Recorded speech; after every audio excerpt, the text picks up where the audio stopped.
This is Ella, and we are here in sunny St. Louis, Missouri, campaigning for Brits abroad.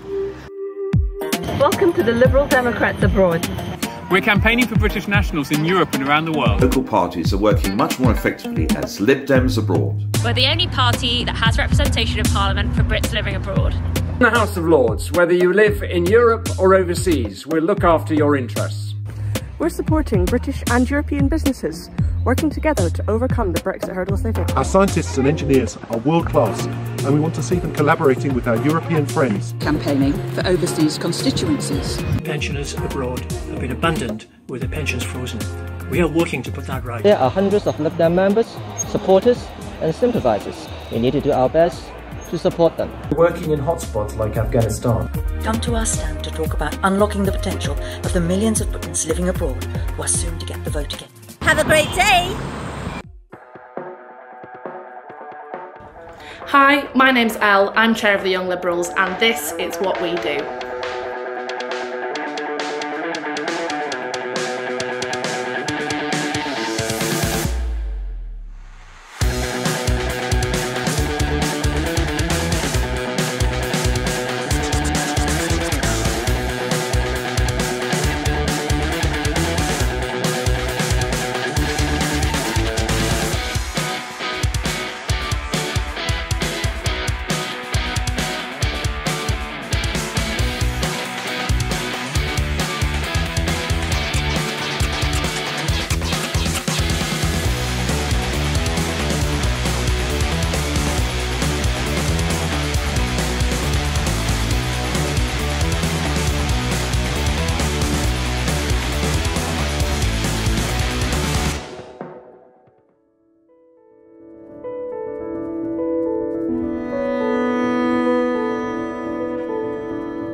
Good evening.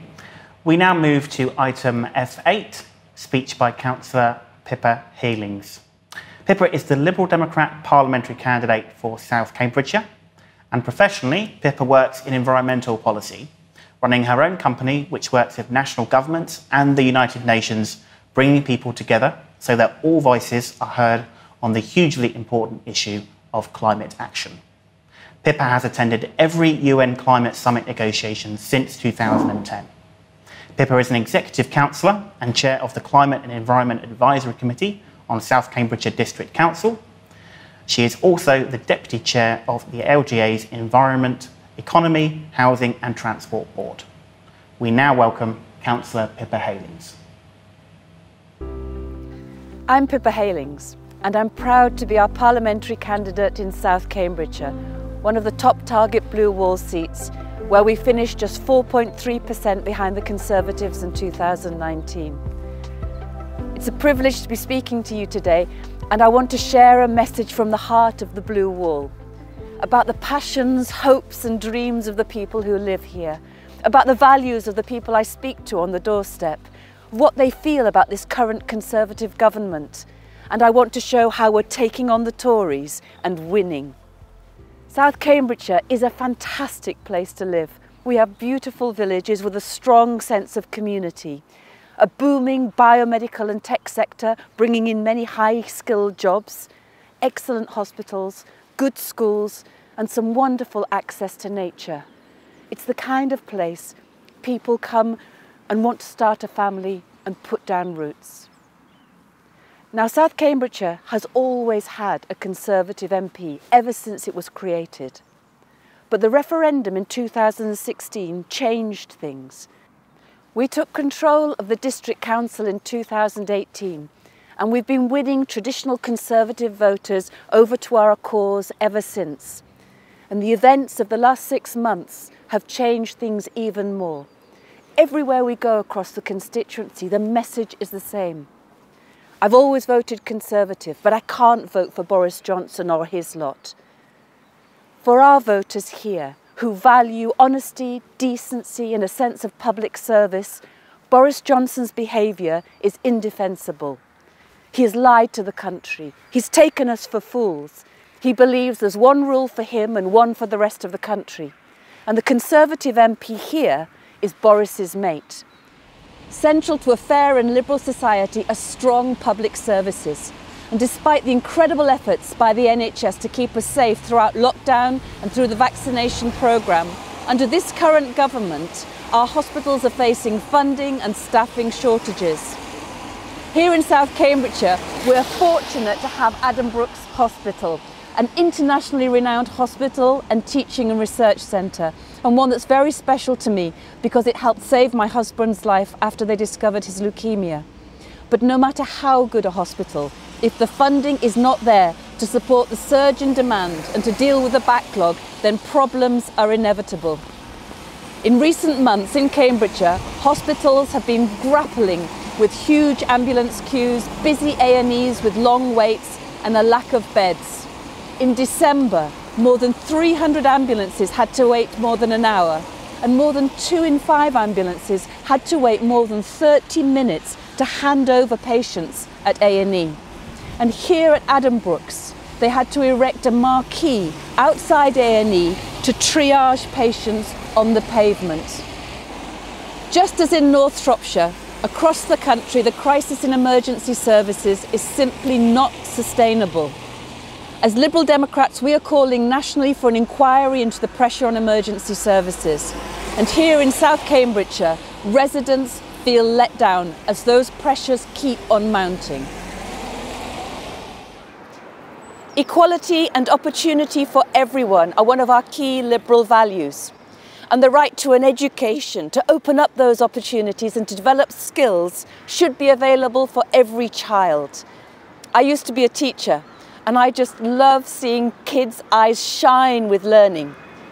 And I know how early education is essential to aspiration and attainment later in life. But during the COVID pandemic, children and young people have missed out on their education. They've been locked out and left behind. And that's continuing as COVID spreads through the population. And it's vulnerable children and families that are most affected. And that is increasing the levels of inequality. Parents and teachers are worried about the long-term impact and the need for a real catch-up programme. Yet this Tory government has failed to invest properly in catch-up, spending only a meagre £50 per child, and their national programme of tutoring, as of early this year, has only reached 10% of its catch-up targets. And yet Boris Johnson has rewarded failure with a knighthood for the former Secretary of State responsible for this fiasco and anguish. We can't trust this government with our children's schooling and their futures. The Liberal Democrats are calling for a £15 billion education catch-up programme, just as the government's own advisers have recommended. And it's putting back the control into the hands of parents and teachers who know what their children need. We also need to support our teachers, our key workers, with proper pay and support, and with opportunities for professional development. And we need to support our children with special educational needs. It's time for a fairer deal for our schools and children, and to guarantee a better life for future generations. Protecting the environment has long been one of my passions. I've worked with communities around the world, bringing people together to take steps to restore nature, because their livelihoods and economies depend on it. And that's from marine reserves in Galapagos and Zanzibar, to community forests in Colombia, and to bee-friendly farming in Nigeria. I've been proud to represent Liberal Democrats in local government when speaking to world leaders at COP26, the Global Climate Summit held in Glasgow. At South Cambs, we are really proud to be putting environmental issues at the core of everything we do. We're investing nearly £7 million, that's a tenth of our annual council budget, to tackle the climate emergency. Together with our communities, we're taking action, planting trees, greening the street lights, going electric with our bin lorries, and making sure every new home is fit for the future, and lots besides. But as well as tackling the climate emergency, we also need to take action to protect our natural environment. Findings from the Environment Agency this year have shown that not a single river or lake in England is in good condition. Just think about that. Not a single one. This illiberal and deregulatory government has slashed budgets for environmental protection to the bone, meaning pollution incidents go undetected. We've all been shocked by the images of raw sewage pumping into our rivers in recent months. In South Cambridgeshire, our local water company has made over 300 million in profits last year, despite being responsible for thousands of hours of sewage spills across the county. The fines just don't work. As Liberal Democrats, we are pushing urgently for a sewage tax on water company profits to help clean up the mess they've made and to bring our chalk streams back into good health. Because yet again, this Conservative government has let us down, failing to grasp the problem and letting polluters off the hook. The Liberal Democrats were one of the first parties to truly have a green agenda. We're fighting for a liberal Britain which gives communities the right to clean water, clean air, healthy food and wild green spaces for nature to thrive. So conference, I come to you today with a simple message. The Conservative government is failing us on health, on education and on the environment, and more fundamentally on simple matters of trust and integrity. And we Lib Dems have a critical role to play. Across the country, there are many seats where we Lib Dems are the main challengers to the Conservatives. Voting Lib Dem is key to Boris Johnson losing power at the next election. But that means we have to step up. Here in South Cambridgeshire, as in many places across the country, we are fighting local elections in May. So yes, we're out leafleting, we're out knocking on doors, we're raising money, we're doing all of the things that Lib Dems do so well. And we want you to join us, because winning takes a big team, a community all working together. And so I urge you, wherever you are, find your nearest target seat, think about the role you can play and get stuck in. Because whenever the general election is called, it will take all of us. We can and we will rid the country of this Conservative government and put liberal values back on the map in British politics once again. Yay! Was that a bit stuck? That's good.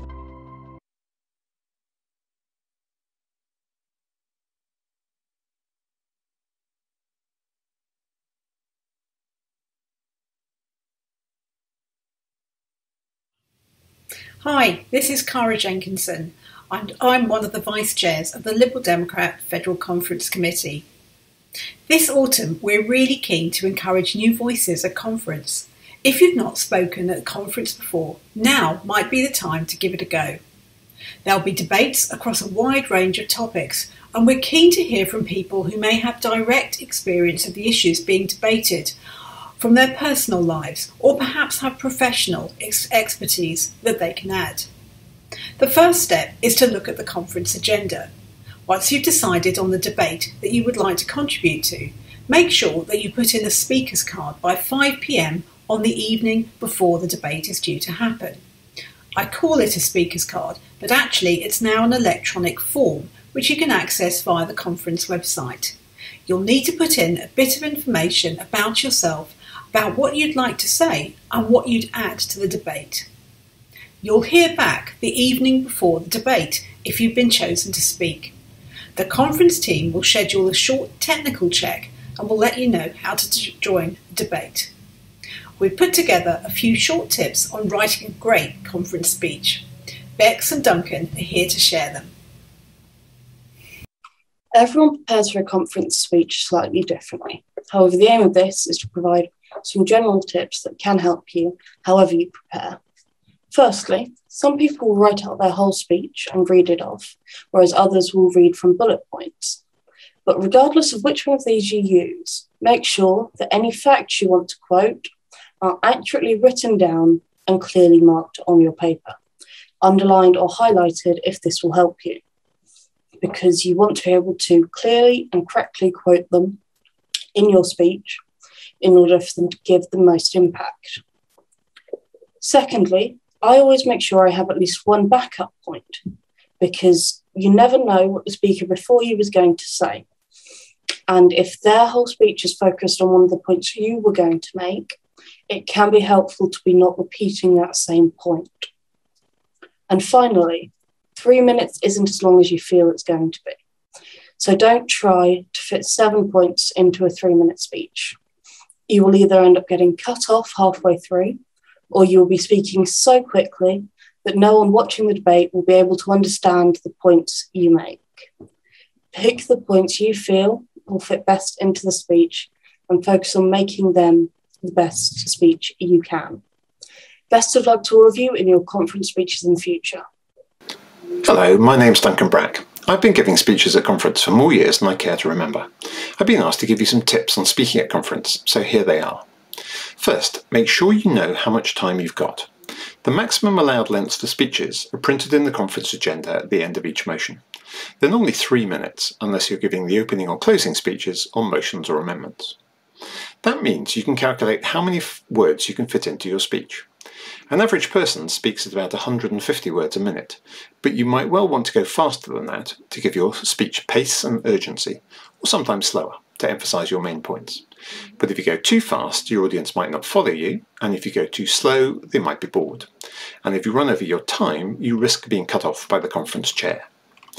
Either way, practice your speech in advance, record it and play it back to yourself to check whether it sounds okay and whether it fits into your time. Give a few speeches and you'll find the natural speed that works best for you. Second, write your speech out in the way that you like. I write my speeches word for word, which makes it easy to time them, but it does risk making them sound a bit stilted, though I think I can usually avoid that. Many people prefer just writing down headings or brief notes or using cards rather than paper. Whatever you feel most comfortable with will work best for you. Third, be absolutely clear about what you're arguing for and what you want conference to do. If you want them to vote against the motion or for or against a particular bit of it, tell them that right at the start, explain why, and then tell them again at the end. Don't waste time introducing yourself or telling them your life story unless it's directly relevant to your argument.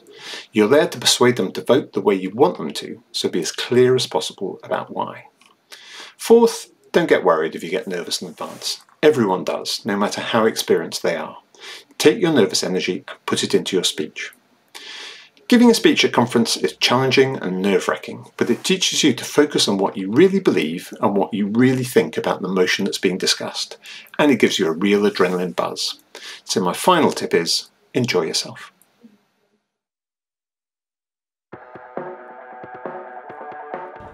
Hi, my name's Elle, I'm Chair of the Young Liberals, and this is what we do.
Good evening, conference, and welcome to the debate on F9, Action to Improve Air Quality, which you'll find on page 24 of the agenda. There is one amendment, as you might have seen, which you can find on pages 26A and 26B of the agenda. FCC has also decided to make some small drafting amendments, which you'll find at the top of page 26A. I should also like to say at this stage that I have had a request for a reference back, which I will be taking towards the end of the debate. I'll explain the procedure for that when we get to that point. I now ask Richard Cole to please stand by to propose the amendment, and I call Hina Bakari to propose the motion.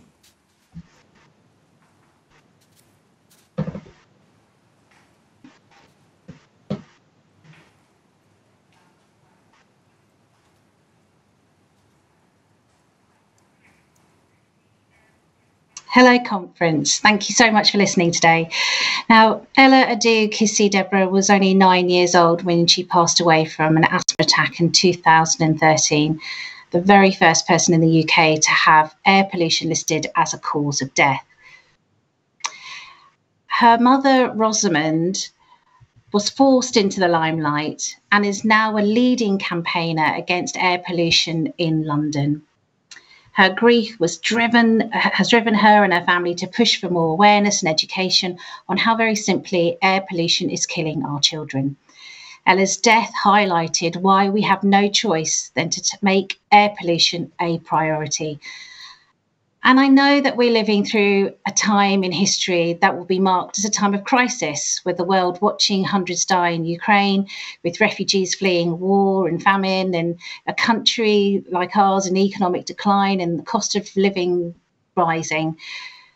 It is easy to forget that COVID-19 daily death rates are nearly the same number of people dying each day from the effects of air pollution, particularly fine particulate matter. As the motion notes, in 2019, fine particulate matter, PM2.5, was responsible for more than 33,000 deaths annually in the UK, with nitrogen dioxide responsible for a further 5,750 deaths. This is not a new problem that has suddenly emerged like COVID-19. This is an issue that we, the Liberal Democrats, have been campaigning about for years in London and across all major cities in the UK. It's also an issue where the solutions are clear and action can be taken, given the political will at national and local authority levels. According to the UK Health Forum and Imperial College London, a reduction of just 1/1,000,000th of a gram per cubic metre in fine particulate air pollution could prevent over 50,000 cases of coronary heart disease, 16,500 strokes, 9,300 cases of asthma, and 4,200 lung cancers over an 18-year period. Now, given figures like these and remembering Ella's story, how can we not take action? So what must be done? It's clear that both local authorities and central government have key roles to play. None of what we are proposing in this motion would give rise to expensive additional costs. Any short-term expenditure necessary to pay for additional pollution sensors and scrappage schemes for petrol and diesel vehicles would be quickly recovered through the public and health benefits. The Environment Act 2021 already provides a legal framework for the introduction of legally binding national limits for particulate matter, and we call on the government to introduce without further delays limits, or better still, below the current World Health Organization guidelines. To ensure that we understand the full extent of air pollution in the areas around schools and along major roads, we must have pollution sensors installed. Whilst this shouldn't be the responsibility of individual local authorities to decide where best to place those sensors, we believe there should be a fully funded national programme to ensure that all local authorities are able to participate. Now, in my role as the London Assembly member, I have recently been pushing the Mayor of London to take more robust action by improving our air pollution monitoring infrastructure, opposing the Mayor's dirty little secret of building a new road tunnel, the Silvertown Tunnel, under the River Thames. I've also been raising awareness of the harmful effects of wood burning, and working together with groups such as Mums for Lungs, we've been making real progress here. Experts, however, have found that domestic wood burning is now the single largest contributor to fine particulate pollution in the UK, increasing lung and heart disease.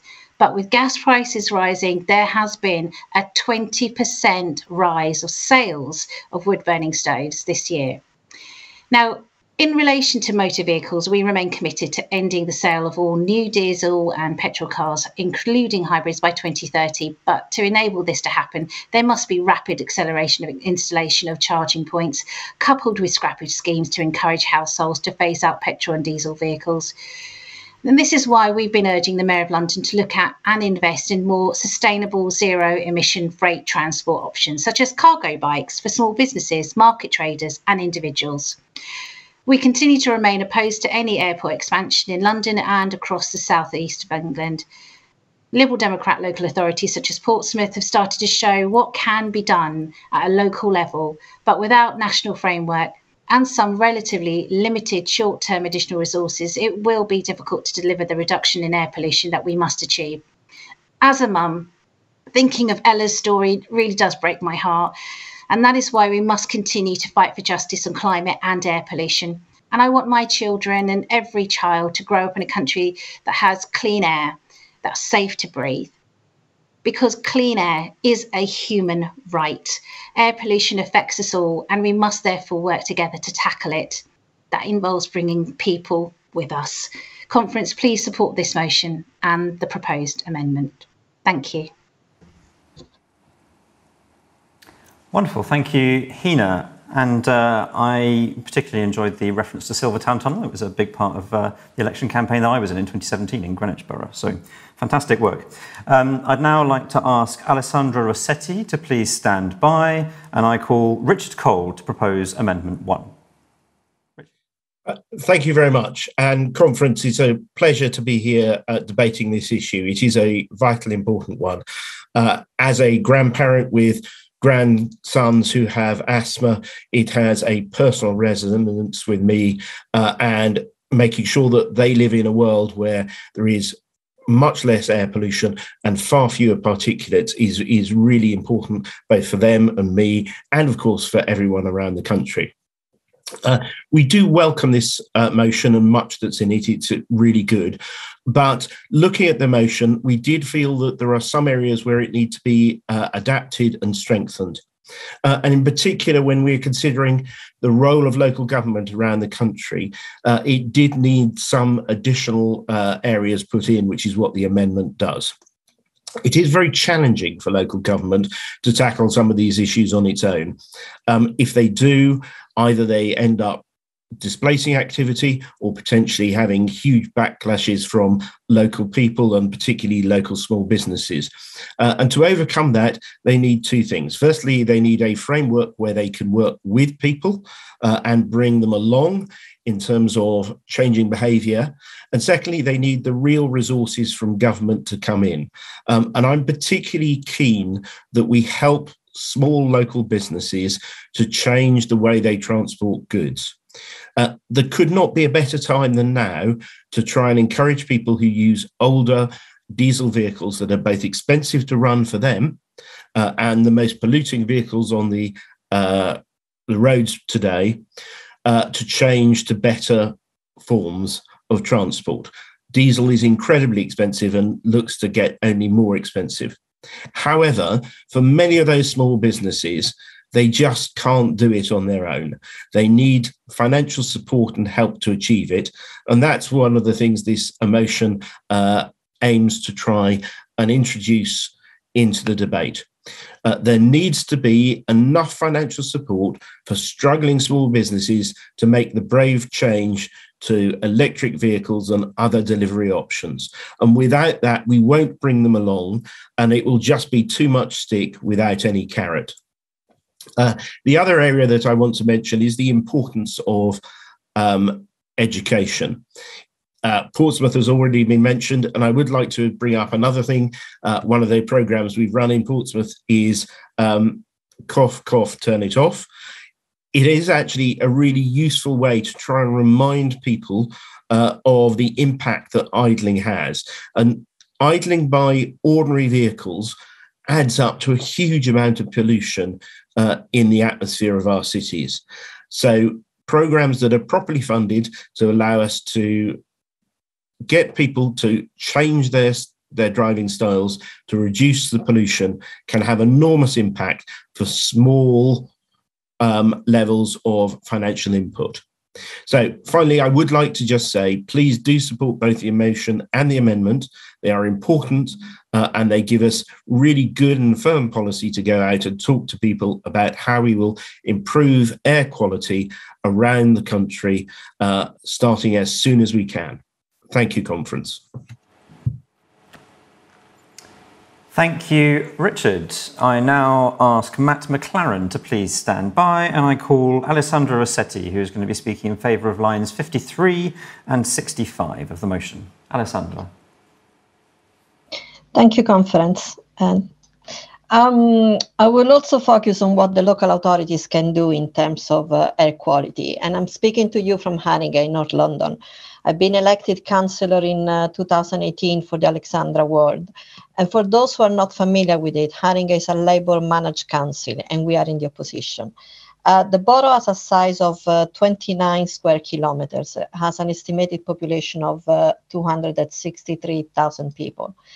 And why I'm saying this? Because despite the size and population, Haringey has only two NO2 automatic monitoring sites, one of which is in a park, and 13 non-automatic monitoring sites. The monitoring for particulate matters then ceased in 2014, and the one for PM 2.5 ceased in 2016. So why this matters? It matters because despite the lack of proper air quality monitoring, Haringey keeps telling its residents what an amazing work they do and can claim on its website and official documentation that it meets its yearly objectives and it has similar levels of air pollution to the London average, and is quoting and comparing particular matters levels across Haringey and London. It matters because with just few monitoring sites, residents and the local authorities cannot have a realistic picture of the level of particulate matter and air quality and be able to address air pollution.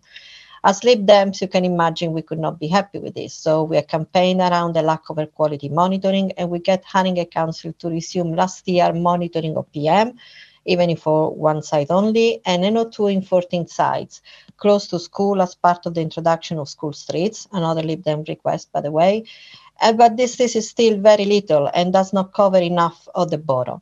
Also, in terms of targets, the Council follows the UK air quality limits, implementing the EU directives. But for how long this will stay before this government will reconsider? I will give you another example of why lack of monitor creates issue for us as councillors. With the recent lockdown, many of us have rediscovered what it means no traffic in the street and what difference it makes to the air that we breathe. So more and more have asked for traffic reduction schemes, including in Alexandra. Two of these schemes now are underway and in the pipeline for the ward. But in terms of monitoring, and despite many reassurances, it looks we will only have one monitoring site in one school for one scheme, while for the other, we don't know yet. So with no proper monitoring in place before and after the schemes are implemented, how can we design a scheme? How can we tell if they work or have any impact on the air quality? How can we make changes that will benefit residents? And since we know that these schemes can be controversial, how can we win hearts and minds of those who are reluctant to leave their cars behind? Monitoring sensors on major roads and schools are important to inform policies and solutions, to monitor what is happening. They're important to avoid the council can greenwash what they do without proper backing from data. They're important to check what we want to do or where we need to act.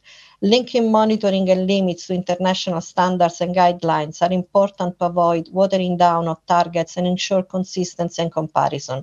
Please, let's ensure the local authorities are clear on them. Thank you. Thank you very much, Alessandra.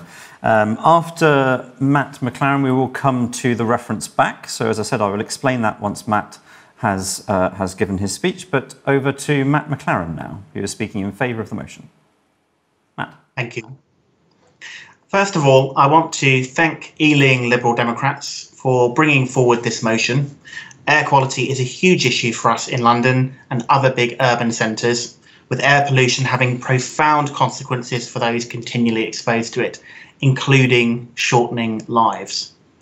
But I also want to applaud the movers for including the words at lines 49 to 50 that we call on local authorities to take into account likely differential air pollution changes in different roads when designing traffic schemes. Why is this so important? Because we in Enfield have first-hand experience of terribly implemented traffic schemes, low traffic neighbourhoods, or LTNs as they're called, implemented ostensibly to improve air quality, but which are at best an unproven policy tool which has caused huge disruption, including to people with for people with disabilities and those with home care needs reliant on vehicular transport for assistance. And at worst, it's actually done all this whilst worsening, yes, worsening the problem and the pollution which local residents in Enfield and other places are exposed to. The problem is that in Enfield Council, it's failed to monitor the differential impact on air quality caused by the displacement of traffic. There has been an increase in logjam traffic on the road surrounding the scheme, a huge increase, not only inconveniencing residents, but hampering the effort to improve air quality and address the climate emergency by significantly delaying bus routes and thereby providing a disincentive for people to use public transport. And at the very time, we need more people to opt for this rather than less people. And most importantly, all that traffic sat idle in the endless traffic jams are continuing to pump out huge quantities of toxic nitrogen dioxide and particulate pollutants. Only now, those emissions are hyper-concentrated on a smaller number of roads and being pumped out over a longer period, while journey times are doubled, tripled, or even in some cases quadrupled. Unfortunately, my own council in Enfield has failed to gather any useful data on the emissions on the boundary and other roads affected by greater traffic volumes following introduction of their LTNs, and they've also failed to respond to residents' concerns, including from people with disabilities who have written to the council because they are reliant on their car. And now, from one letter I myself have seen, they tell me that what should be a 5-minute journey for one resident to their doctor now takes 25 minutes on a good day, or 45 if the traffic is particularly bad on the few roads that the council has not closed off. I also find it extraordinary that a Labour council, which purports to care so much about air quality that it's willing to devastate the lives of some of the most vulnerable people in pursuit of air quality objectives, it doesn't consider it necessary to conduct any independent impact assessment whatsoever on the toxic emissions stemming from the new, hugely expanded North London waste incinerator to be based in Edmonton. Perhaps the difference in attitude has something to do with the £4 million it raised in revenue for Enfield Council. But this debate is about what we believe as Liberal Democrats, and we as Liberal Democrats believe in evidence-based policy, so I welcome these lines in the motion. We must ensure that any impact from diverted traffic is measured and monitored, otherwise we risk not only failing to tackle the problem, but actually making it worse. More generally, when proposing solutions, we absolutely must not fall into the trap of policy making based on the something must be done, this is something, therefore we must do it line of thinking. Many thanks, and please support this motion. Thank you very much, Matt. So, as I mentioned at the beginning of the motion, we will now be moving to a reference back. I will read out the section in the standing orders that relates to references back. You can find that, if you're looking at it, on pages 101 and 102 of the agenda. The Chair may take the requests to refer back at whatever stage of the debate they consider appropriate. If there's only one received, they will take one. When the request is to be taken, the Chair shall read the statement of reasons and ask Conference whether it wishes to consider the request to refer. If Conference decides, by a simple majority of those voting to do so, the person who made the request may speak and the mover of the substantive motion or their nominee may reply. So, to be clear, I will read the statement which has been provided to me. There will then be a vote. That vote will be to determine whether or not you want a mini debate between the person who has moved the reference back and someone who is speaking on behalf of the movers of the motion. If you vote in favour of that and there is that mini debate, there will then subsequently be a second vote, and that vote is then to decide whether to refer the motion back or not. So I will now read the statement of reasons which has been provided to me. The reason given that Amendment 1 was rejected is that it could be used against us in the upcoming election. Therefore, if we reference it back to Policy Committee, it can be added and included at a future conference. Without Amendment 1, the motion is insubstantial and, with the inclusion of lines 49 and 50, actively disrupting to local neighbourhoods. So that is the statement of reasons. We will now move to a vote on whether conference wishes to hear a mini debate on a reference back. That should be open in your polls tab now. If you can vote for or against the decision to have a mini debate.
Thank you, conference. We have the result of the vote. There were 90 votes in favour of hearing a mini debate and 57 votes against. So we will move to a mini debate. I'm going to explain a little bit about what that is, but first can I please ask Scott Emery to please stand by to speak in the debate, and following him we will have a response from John Ball. Now, just to explain, speakers have 2 minutes, as outlined in Standing Order 11.2c, and once we have had speeches from both of them, we will then move to another vote on whether or not to refer the motion back. So, Scott, over to you. Thank you, Chair. Can I also thank you for making sure this motion takes place before 8 p.m, because as a Welshman, I will be a little bit preoccupied after that. I don't have long to speak, so as much as I would like to talk about the great parts of this motion, specifically the calls to introduce legally binding limits on particulate matter, which would very much benefit my area of North London, I will move on to my point. As the motion stands, there are two obvious errors. Firstly, the omission of low traffic neighbourhoods, or LTNs. Despite what you may hear from a small but vocal percentage of motorists and the anti-tax and the taxi lobby, LTNs have a proven track record of reducing traffic. That's right, you heard me. LTNs don't just displace traffic. In time, they actively remove it and increase the amount of people walking and cycling, saving the planet and our lungs. If you want to see some evidence for these claims that I'm making, then please Google Rachel Aldred and Anna Goodman, and you'll find their 2020 study showing exactly what I've just said. There's numerous other studies that I could reference, but I've only got 3 minutes. Secondly, lines 49 and 50. These actively perpetuate the myths put forward by the taxi lobby and other groups. These lines state, in different terms, the idea that LTNs just push traffic onto other roads. We shouldn't be thinking about these short-term differential air pollution changes. We should be talking about the long-term decreases in air pollution shown in the aforementioned studies. I'm going to mention some things Matt mentioned too. TfL, for instance, support all LTNs. They're very much in favour of them. So buses aren't against it. They have no issue problem with it. The fire brigade and the police, fully in support of them, fully involved in every single implementation of LTN, and they have no problem accessing these places. There's no issue there. So why am I calling for this reference back? Well, myself and Jack Fiffield, with the help from YL, put forward an amendment to solve this issue, but it was rejected. The reason given with the inclusion... I'm afraid we're going to have to stop you there, Scott. Can you just wrap up your remarks, please? Apologies, no problem at all. But if you please want to make action to take on any of these climate change, please send this motion back so we can look through it properly. Thank you. Great. Thank you very much, Scott. After John Ball has spoken, our next speaker, we will move to a vote. After that, I'd like to ask Tom Campion to stand by in the event that we continue with the debate. But obviously, if conference decides to vote to refer the motion back, the debate will end there. So, John, over to you to respond on the reference back. Conference. When low traffic neighbourhoods are properly designed in consultation with residents, they can be part of the solution. Waltham Forest is probably the best example. But when LTNs are badly designed, as in Ealing and Enfield, they make air quality even worse, resulting in residents driving further rather than switching to walking or cycling. The worst schemes divert all the traffic from a whole network of roads into a permanent traffic jam, spewing out pollution in certain roads, often those where poorer residents live. Hina told us about the tragic death of 9-year-old Ella Adukisi Deborah from air pollution. Ella's mother, Rosamond, who is now an air quality activist, gave a damning indictment of an LTN in Lewisham as environmental racism, as it diverts traffic and pollution from whiter areas to more diverse areas. She added, "What I'm most annoyed about is councillors patronising responses, as if people on this side are stupid. For example, you need to give it time." The amendment that FCC rejected was unfortunately very simplistic. LTNs are not a one-size-fits-all solution. Referring this motion back in order to return with a motion that is single-mindedly in favour of LTNs would give us a divisive policy that puts many Lib Dem councillors in direct opposition to their local communities. That's why this motion is neutral on LTNs, simply stating in line 49 that councils should take into account likely differential air pollution changes when designing traffic schemes. There is room in our party to take different views on individual LTN schemes in our local areas, and it's likely that a motion that was stridently for or against LTNs would not command a majority of conference. We need a policy now on the vital issue of air quality to use on the doorsteps for the May elections, so please vote against the reference back. Thank you very much, John. Conference, we now move to a vote on the reference back proper. So this vote will be, if you want to vote for the reference back, then the motion will be referred back and we will stop the debate there. Or if you want to vote against the reference back, in which case we will return to the debate and then have a substantive vote on the motion at the end of that. So that should be open in your polls tab now.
Thank you, conference. The vote results are in, and there were 48 votes in favour of a reference back and 118 votes against a reference back. So the motion will not be referred back. We will now return to the substantive debate. As mentioned, I'll be calling Tom Campion in just a second.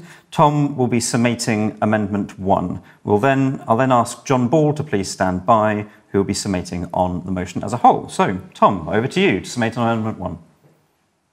Thank you, Chair. Although I am a city councillor in Newcastle upon Tyne, I'm currently coming to you from York at ALDC's fantastic conference live. A council, a Lib Dem-led council, that is really pushing the way on the green agenda and on environmentalism.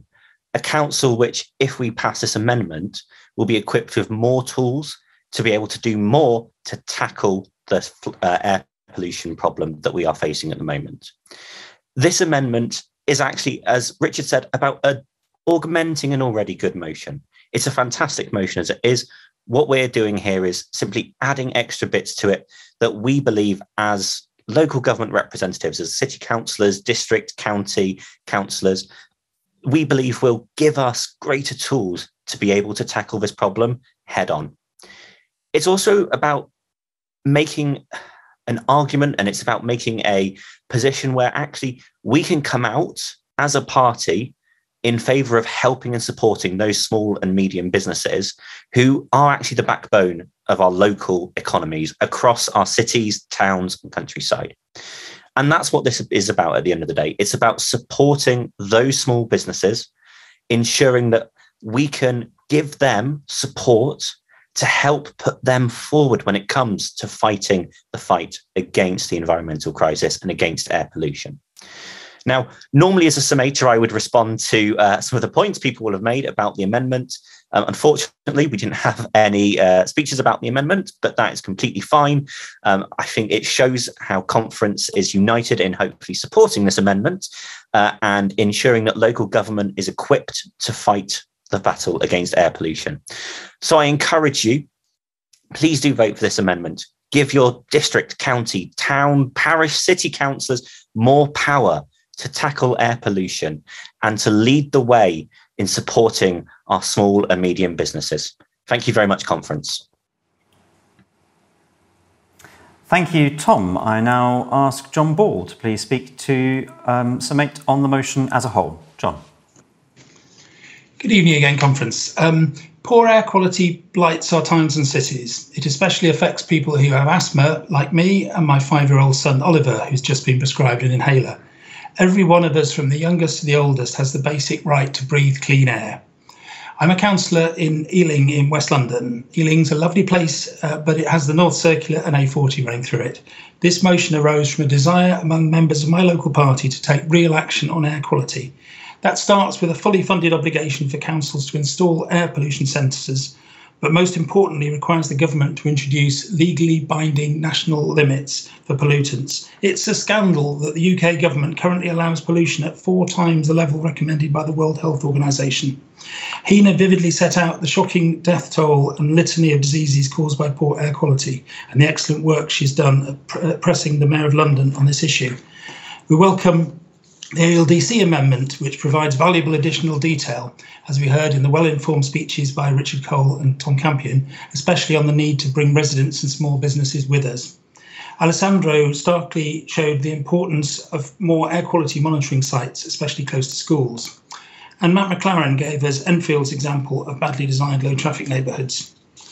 I think the only criticism of the motion was in the form of the attempted reference back.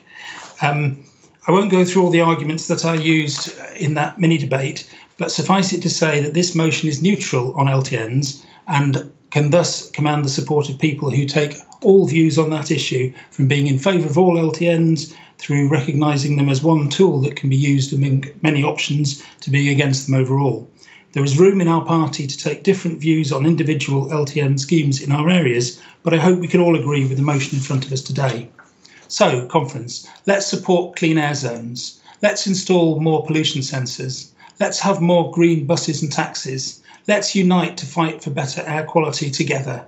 Please vote for the amendment and for the motion as a whole. Thank you, John. So we now move to a series of 2 amendments. The first one will be on Amendment 1, and then we will move to a vote on the motion as a whole, whether amended or not. So you should have that vote on Amendment 1 available in your polls tab. It will be in favour or against the amendment. Over to you.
Thank you, conference. The results are in, and 152 people voted in favour of the amendment and 11 voted against. So that amendment is overwhelmingly carried.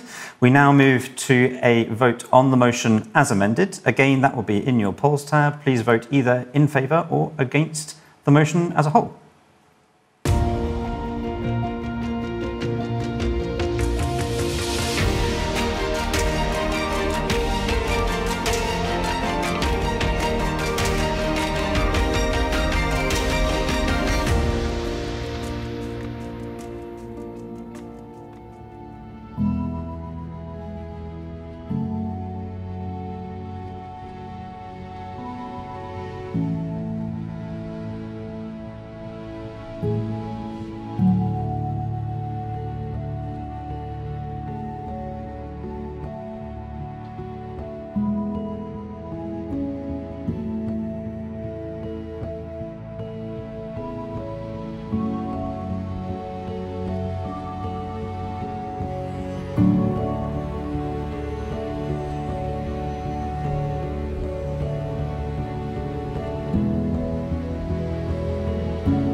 Thank you, conference. The votes are in, and there were 182 votes in favour of the motion and 7 votes against the motion. So that motion is overwhelmingly carried. I'd like to thank my aides Bex Scott and Cara Jenkinson. We're now going to be moving across to Duncan Brack, who will be chairing the debate on F10 and F11 on board reform.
Good evening, conference. Welcome back and welcome to the debate on F10 and F11 on the reforms of the Federal Board.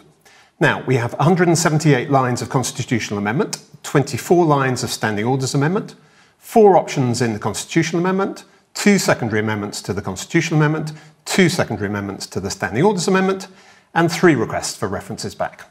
So, as you can tell, conference, we are rapidly approaching peak Lib Dem.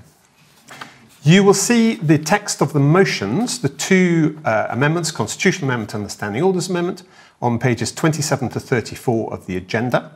And you will need today's updated agenda, which is available on the party website, to see the text of the amendments, which are on the secondary amendments, which are on pages 32A to 32B and 33A. Now, on the structure of the debate, we have merged the debates and the votes on these 2 items, F10 and F11, because they deal with the same topic, and they are the amendments to the standing orders in F11 are essentially consequential on the changes introduced in the constitutional amendment in F10. So in a minute, I will ask Daisy Cooper to introduce both F10 and F11. Note that there are 4 options within F10, plus text at the end from lines 159 onwards that's independent of the options. After Daisy has spoken, we'll have the amendments, the secondary amendments introduced. Amendment 1 to F10 and Amendment 1 to F11 will be introduced together, as they essentially do the same thing. Then we'll take Amendment 2 to F10 and then Amendment 2 to F11, and then we will open it to a general debate. As I said, we've had 3 requests for references back, of which we will take 1, but I'll take it almost at the end before the summation speeches. If we survive the reference back, there will then be a series of 7 votes on the secondary amendments and the options, and these are explained in your agenda on page 34, and I will explain them all over again when we get to the end of the debate. So I hope that's clear, and I haven't confused you completely. I should just also say that we've had 2.5 times as many speakers' cards submitted as we have time to call, so I would ask all speakers to be concise, and I will try and fit in as many as possible. So, would Phil Bennion stand by to move amendments 1 to F10 and F11? And I now call to introduce the motion Daisy Cooper, MP for St Albans and Deputy Leader of the Parliamentary Party. Daisy. Thank you very much, and good evening, conference. I am here tonight to make the case to you for reforming the Federal Board, and I want to cover 3 things. First, why we should reform the board from being absolutely enormous to being a sensible size, why these are the right options to consider, and why it's urgent that we make a decision this evening. I'm moving F10 and F11 together, as the standing order changes follow naturally from any constitutional changes that are agreed. Now, there are 4 options in front of you. 3 options are for reform. The 4th option is to do nothing. So let me start with why we need to reform the board. Put simply, it's just way too big. All through our party's history, people have complained that the board or its predecessor is too large, and yet it has just got bigger over the years. And at 41 members now is the time to call a halt and to put that right. And I know it to be true from first-hand experience. I was on the Federal Board from 2012 to 2014 during coalition years, and believe me, it was awful. At the time, the board should have had a critical role in holding the leadership to account, but the size of the board was a very real barrier. 3-hour meetings turned into 5-hour meetings because all 41 people or so wanted to have their say on every item. There was no cut and thrust, there was no back and forth, there was no chance to reflect on other people's views and change your mind, no chance to interrogate or scrutinise. Board members felt demoralised when there wasn't the space or time to work through a problem. And at a critical time in our party, we were effectively holding an ADM-style meeting every month with pre-prepared recommendations being approved on the nod. Board members could, and still can, distance themselves from board decisions because they can hide behind the anonymity of an enormous committee. And the political leadership at the time worried that the board would leak sensitive information, which it did from time to time. That leadership set up a parallel committee to work around the board, reducing whatever accountability to the members existed to absolutely none. Now, as deputy leader now, I don't ever want to be in that position. I want a board that I can confide in, one where I can share concerns and ideas and work through them together. The board was broken back then, and it is still broken now. And the Thornhill Review, written after the last general election in 2019, confirms that. So, conference, please vote to reduce the size of the board. Please choose one of the options for reform, options 1, 2 or 3. Will do. I also want to explain why these 3 options are the right options. They are presented as options 1, 2 and 3, but in reality they are options 1, 1 plus and 1 plus plus, because options 2 and 3 build on option 1. When we consulted members last year, 94% picked reform. And that wasn't just a tiny number of members, it was more than double the number of people who voted the last time we had a board reform related vote here at conference. The 3 options presented today are the 3 that were by far the most popular through that all-member consultation. Option 1 reduces the size of the board from 41 to 16. 13 of those will have to win an internal election to get on the board. Just 3 will be appointed. Option 2 does the same thing initially, reduces the board from 41 to 16, 13 of which will have to win an internal election to get on the board, but there will be an additional scrutiny group of 17. That will comprise 9, more than half, who will be elected by all members, and the others will be appointed based on skill.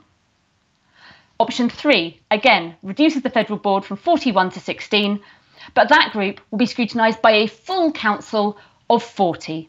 And for that group of 40, 21 would have to be elected by all of the members, with a further 9 selected by the state parties and 3 more selected by each of our local government base, our youth movement and our parliamentarians respectively. Option 4, as I said before, simply does nothing. Now, I'm aware that some board members may speak against the options set out today. And in a very friendly way and in a gentle way, I would like to point out that these board members have had at least 5 opportunities to come up with a better plan. 2 board meetings, 2 conference consultation sessions and a consultation survey. The all-member consultation was open for 6 weeks, including 2 Q&A sessions, 2 introduction to governance sessions and a federal board surgery. The current board had input into the design and execution of the consultation, and any proposed alternative ideas which had not been rejected could have been put forward at a much earlier stage. So finally, let me tell you why I think we should vote for reform tonight and not delay any further. As a party, we've debated these governance reforms since the Thornhill Review was published in May 2020. That's almost 2 years ago. And I've been writing about governance reform since 2014. We've had an all-member consultation. The board itself has chewed over these proposals for months and months. We are now more than halfway to the next general election, and we need to get our governance sorted now. Federal elections are happening this year, so we can elect the team to be in place for the next 3 years. Every extra day conference that we spend talking about governance is a day that our efforts are not wholly spent talking to the public and trying to win votes. If we don't vote for reform tonight, I can bet you my bottom dollar that the next review, after the next general election, will tell us once again that the failure to reform or the time it took to get there was one of the reasons we didn't do as well as we wanted to. And having heard that after 4 general elections, I really don't want to hear it after a 5th. So please, let's get our board in order tonight so we can start to move our party forwards. There are 4 amendments, we welcome them and we look forward to the debate, but fundamentally there are 3 options for reform. Please pick one, and please pick one tonight. Thank you, conference. Thank you very much indeed, Daisy. Would Stephen Robinson from Chelmsford and Malden stand by to move Amendment 2 to F10? And I now call to move Amendment 1 to F10 and Amendment 1 to F11. As I said, they're linked. Philip Bennion from Lichfield, Tamworth and Burton, and also Chair of the party's Federal International Relations Committee. Philip. Yeah, so thank you, Duncan. Now, this amendment is from, as you can see, 16 members, but those 16 members are basically the Federal International Relations Committee. So you can think of this as the FERC amendment. I'm supporting reform of the board in the thrust of the whole motion, and I'm not going to commit myself to any particular option, but I think it's a smaller board focused on party management would be an improvement on what we have now. Now, of course, in all of the options, the Federal International Relations Committee loses its seat on the board. And this, of course, not at all easy for the members of the committee to accept. But most of them did agree, but on the basis and on the condition that our committee is fully empowered to carry out its tasks. And that would require, firstly, some board powers to be transferred, and secondly, a change in the reporting structure of the committee. Now, over the years, FERC responsibilities have changed, because originally they were the responsibility of the federal executive. But serially, failure to carry out those duties ended up with the federal executive creating an international relations subcommittee. It wasn't until the board came into place that we actually became a full federal committee. But what has happened then was most of the powers that had been with the executive, instead of coming to the International Relations Committee, went through to the board. So this is why we need some change in this respect. When we became a full federal committee, we were actually given full responsibility for the international work under the party constitution. The current amendment that you see before you now, it changes the reporting structure of FIRC from primarily to the board to primarily to conference. Now, with no seat on the board, I think this is a logical change, and it should not at all be controversial. And I hope that you will vote overwhelmingly in favour of the amendment. Now, originally, we had a much larger amendment, which did an awful lot of tidying up of the powers that the board still holds. But FCC suggested to us that the rest of our original amendment needs to come forward as a standalone motion. So we'll be doing that at the autumn conference to deal with, firstly, the lack of a guaranteed place on the very delegations that we have a constitutional responsibility to manage, and also the loss of voting members that we had with Brexit. So please vote for the reform options, one of the reform options, whichever you think is best, and vote for Amendment 1. Thank you. Thank you very much, Phil. Would William Barter from Bromley Borough please stand by? And I now call to move Amendment 2 to F10, Stephen Robinson from Chelmsford and Malden. Stephen. Evening, conference. This amendment is to make options 2 and 3 work better and improve on the draft. And I urge everyone to back the amendment, even if you are voting against the main motion, or particularly if you're against option 1. I would urge you to pass the amendment so that options 2 and 3 are stronger and more effective, in case the motion does pass. So I hope that everyone will support that. Options 2 and 3 offer you a supplement to the just having a smaller board, and I completely understand some of the objections to that. And I think options 2 and 3 address many of those shortcomings from option 1. What 2 and 3 give you is, on the one hand, a board that does most of the work and is more effective because it's smaller. But in addition, you have elected members in a scrutiny committee or a larger council, if you prefer option 3, who can actually hold the board to account and stop it doing anything especially daft. Much of the criticism of the main proposal has focused on smaller board and not referred to the fact that there are these additional options. And that's where I think a lot of the criticism, which I've read over the last few days, falls down, and we may hear some of that in a moment. Taken together, I suggest that the scrutiny option with a smaller board is a much better package. So I urge you to back the amendments, even if you disagree with the main motion. But as regards the main proposal, does anyone seriously think that a committee of 42 members is an effective decision-making body? It can't properly debate items that require detailed attention, just like a full council can't. Nobody thinks that full council is an effective decision-making body, let alone a parliament. And we've all, or many of us, have served on councils, and we know that full council meetings are performance, not deliberation. And that stuff only gets done in the much smaller meetings.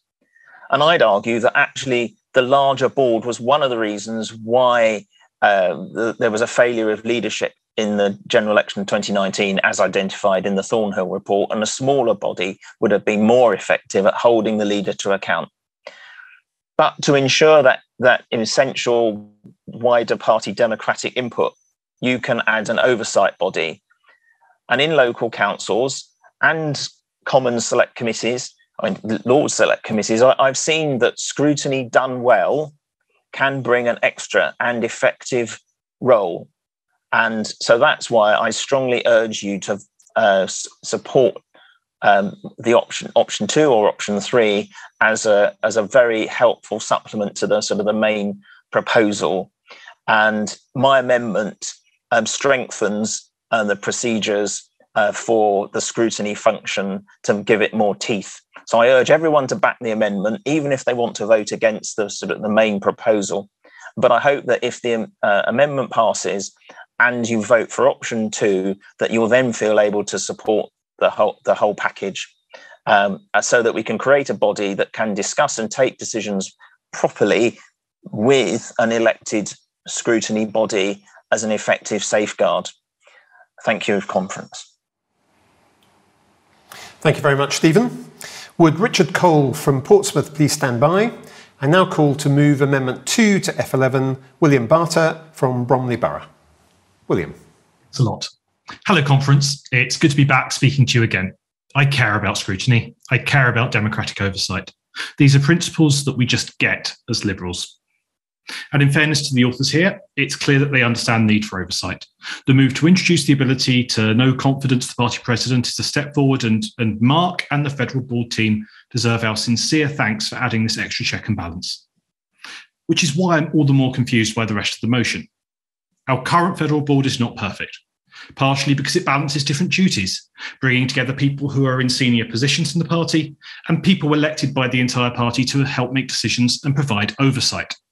Being elected to other roles is important, but being chair of, for example, conference, doesn't legitimise you to perform the scrutiny role on behalf of members in the same way as members actually putting you on federal board to perform scrutiny does. And indeed, having to fulfil multiple roles at the same time creates conflicting interests when you try to perform scrutiny. There is a reason that the Constitution has people directly elected to our central party body. And this constitutional amendment seems to miss that. In option 1, we see only 3 people on the board who are chosen specifically by members to be on the board as their primary role. We are told this option lets conference do the scrutiny. But when was the last time that conference actually saw a federal board agenda or federal board minutes? In option 2, we have 9 directly elected people on a scrutiny board. The Constitution provides quotas for underrepresented communities if 10 people are directly elected for a role. If you don't believe me, go look for yourself. It's Article 2.6 of the Federal Constitution. If 10 people are directly elected, key quotas for underrepresented groups come into effect. Option 2 directly elects 9, showing a lack of awareness when drafting the entire constitutional amendment. I tried to change this with an amendment myself to ensure that underrepresented voices were heard when we performed scrutiny, but disappointingly, that part of my amendment was not selected by FCC. An oversight like this in the motion also shows that it's potentially worth pausing and making sure there aren't other missteps. In option 3, we have a full federal council to provide scrutiny. But unless we pass additional amendments, this federal council has zero powers to actually see anything board says, does, or decides. And scrutiny outside the decision-making body is a challenge to make work. We had an 18-month pilot where this happened. A steering group took decisions, if you remember, with oversight from board. The motion doesn't actually mention this once. There's no mention of any lessons learned. Conference, at this stage, I think it actually probably makes sense to go back to the drawing board, do this properly again. That would be my preference. And as we heard, there might be a reference back, and I'd like to hear it and take that for the shortcomings I set out. But if conference decides that this is a pressing change that absolutely has to pass now, then I'd appeal for you to vote for option 3 and to pass all the amendments as well so that options 2 and 3 can work somewhat better. My amendment, Amendment 2 to F11, gives the scrutiny bodies, be that board or council, power to present to conference remedies if they find fault with federal board, and then conference can decide how to act. This amendment means that bodies can present a business motion, changing the party's approach if they find that board gets it significantly wrong. For example, this motion could provide relevant information and ask conference to endorse a new decision. Like Stephen's amendment, my amendment makes sure that these scrutiny bodies, be they board or council, who want them to exist, have sufficient power to do their jobs. So conference, regardless of what you think of the main proposal, and I am sceptical, if we do decide to pass the main constitutional amendment, please do pass the key amendments to it as well. Thank you. Thank you very much, William. Could I ask Tim Farron from Westmoreland and Lonsdale to stand by? I now call to speak against the motion Richard Cole from Portsmouth. Richard. Thank you, Chair. I'm going to speak and encourage people to actually support the reference back, but if that is not passed, to vote against the motion as a whole. Now, what we've seen across Lib Dem social media is that this proposal has had considerable interest and lots of opposition. And that opposition has not come from a perhaps usual awkward squad. It's come from across the party and from all different wings and parts of the party. And the reason why I think is twofold. Firstly, because there's a problem with the proposals themselves. And secondly, because of how they've been managed so far. So I want to now pick up on the Thornhill report, because lots of mention is being made of the Thornhill report, and that's being used as the reason why we must move forward with this proposal. Now, the Thornhill report picked out a big problem with the way the general election was run. And in particular, it pointed out that the relationship between the chief executive, the party president and the leader went badly wrong. I was in HQ at the time and I saw it, and that analysis is absolutely correct. Power and responsibility and decision-making was concentrated in a very small group of people with no accountability. And the federal board, even the much smaller federal communications and election committees, were effectively cut out of decision-making. What is really good about some of the proposals we previously had is that action has been taken to deal with that. So what did the Thornhill report actually say about the federal board? It did say it should be smaller, and I actually support it being smaller. I have no problem with that. What I have a real problem with is that we're going from a board where around half the members are directly elected to a board where only 3 out of 16 members are directly elected. That is just not democratic, and it is a massive centralisation of power. So I would urge people to really think about the reason why, for instance, federal committee chairs are selected and moved to be members of the federal board. They are not elected to be members of the federal board. They are not accountable for it. The chain of election accountability is broken. So the board we need to have, I would completely support a board of 16, but with half elected. We had a chance to have an amendment to have that.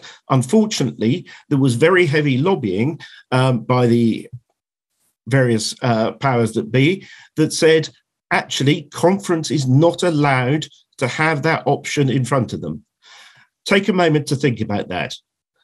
We were not allowed the choice of an elected board where half the members were directly elected. Hopefully that will persuade you to vote for the reference back and or against the motion. Thank you, conference. Thank you very much, Richard. Would Roderick Lynch from Southwark Borough please stand by? And now called to speak in favour of the motion, Tim Farron, MP for Westmoreland and Lonsdale. Tim.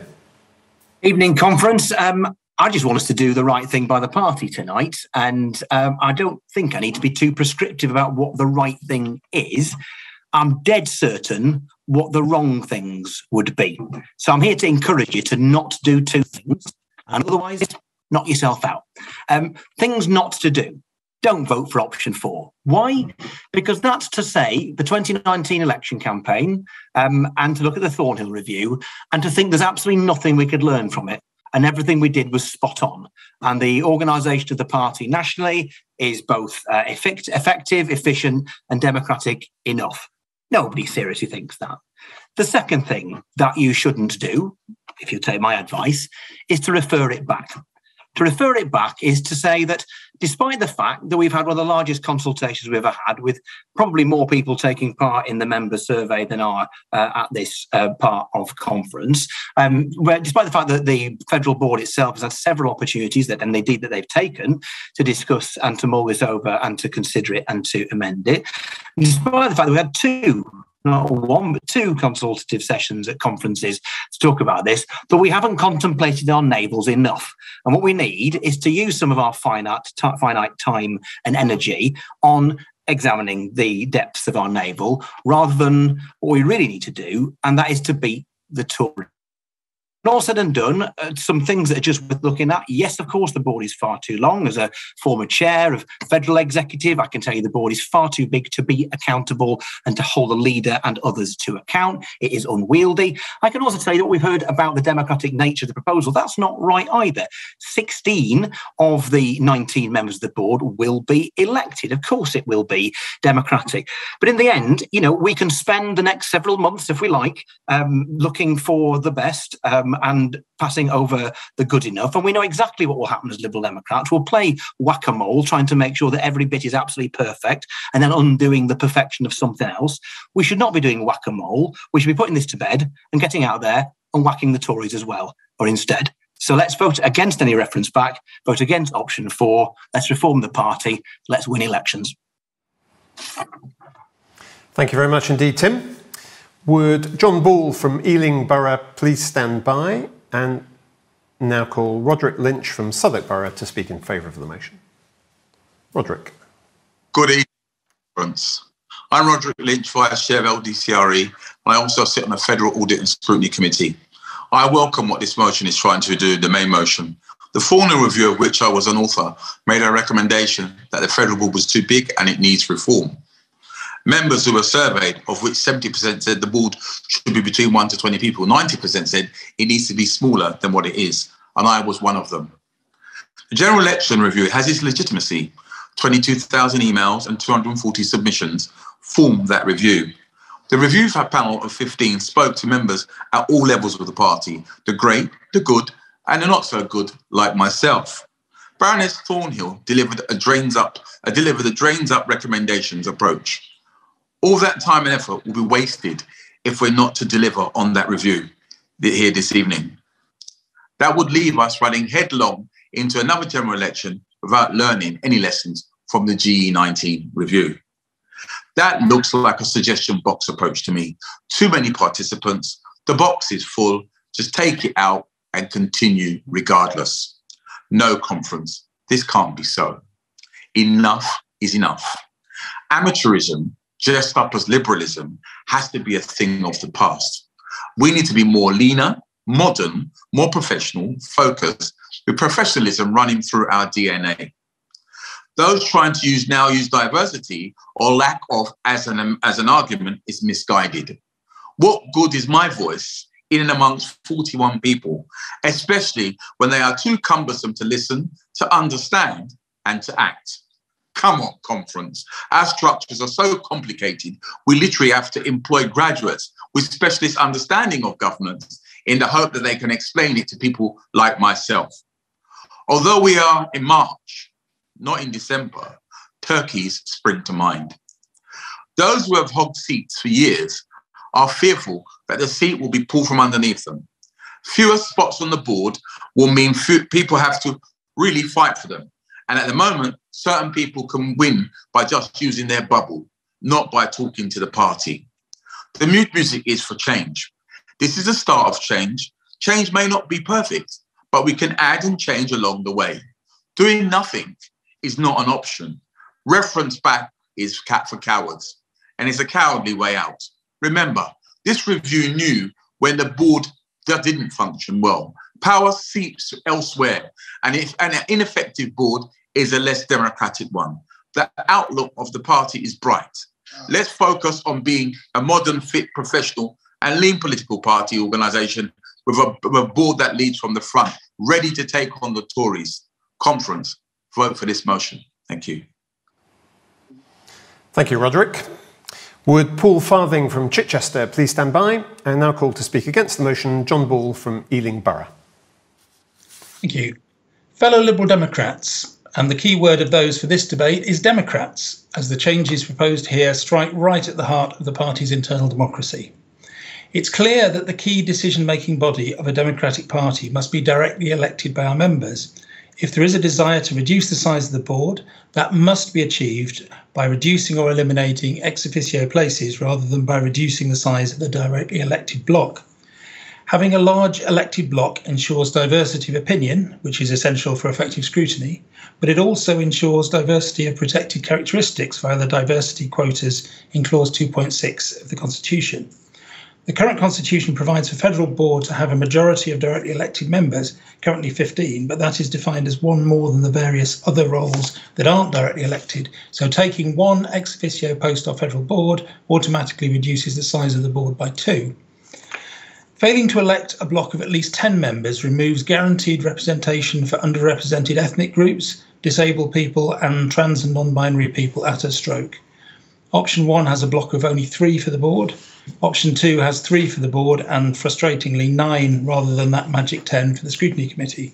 Option 3 also reduces the directly elected element of the board itself to just 3 people. In each case, the scrutiny bodies created will be toothless, just like the scrutiny committees that we experience in local government. The effect that this constitutional amendment would have in making our diversity worse is a fatal flaw at a time when we have an active working group endeavouring to do much needed work to improve equality and diversity measures in our party, including our governance structures. I spotted the effect on diversity because I drafted that bit of the Constitution originally. The fact that this complex peak Lib Dem series of amendments containing 4 options has that unwanted effect means that there is a high risk of other problematic side effects. So, Conference, we should reject these amendments for reasons of principle and practice. If we want to streamline the board, the way to do it in principle is to reduce the number of ex officio places rather than the number of people we as members directly elect to represent us. And in practice, these changes would make the board far less diverse. Please vote for the reference back, but if it fails, vote for the amendments that improve this a bit, and then for the status quo option 4, and if that fails, vote against the substantive, which requires a 2/3 majority to change our constitution. Please stand up for internal democracy tonight. Thank you very much, John. Would Prue Bray from Wokingham Borough please stand by? I now call to speak in favour of the motion and in particular on some of the options, Paul Farthing from Chichester. Paul. Thank you, Chair. Thank you, Conference. Experience tells us that reforming our own constitution will always be one of the most controversial things we do inside the party. No party meeting is complete without a discussion about standing orders or a healthy debate about Section X of the local model constitution. And we as Liberals are naturally sometimes rightly suspicious of our leaders, of how decisions are made and how power is exercised. And that's part of who we are and it's part of our DNA. And it's like that because it's important. We care about the party, our values, our beliefs, and we want to feel comfortable with the decisions that are being made and that our voice is heard. But I think we have to remember that there's a price we pay for the time we spend and the energy we spend on doing this. And I suggest that through our history, we spent just a bit too long talking to each other and not quite enough time talking to the voters. And this runs all the way through the party, and it starts with the federal board. Too many of us are spending too long sitting in meetings, often listening to discussions that only involve a small number of people and too often have no impact on the lives of ordinary people around us and are usually forgotten the next day. And this is true right across the party. And yet all the time we hear about there are too few people to get the work done, too few people to actually get the campaigns running. And it's been like that for too long. As an ex-chair of the English Party, I was a member of the Federal Executive, the precursor of the current board, for 6 years. And they were long meetings that made very few significant decisions. And what happened in reality is that often those decisions had to be made, even big ones, given to smaller groups of people to make between meetings, because the big enough group couldn't make that decision. It was just too big to really have a proper, engaged and full debate, which I think is even less democratic because we lose sight as the people who vote for people about who is making those decisions. We'll all know a body of that size just cannot be an effective working committee.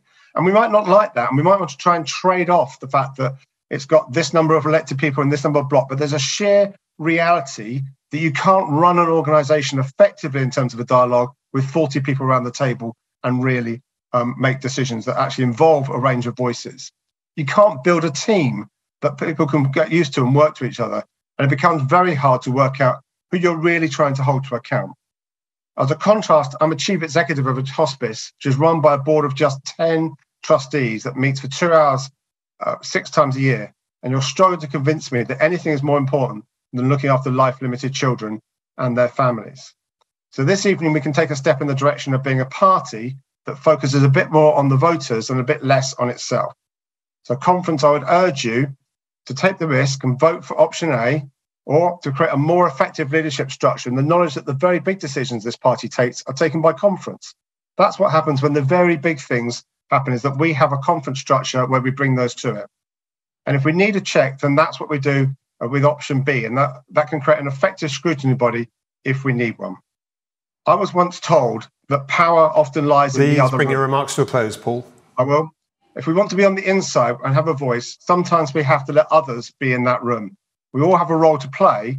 Please vote. We've got to move on there. Sorry, Paul.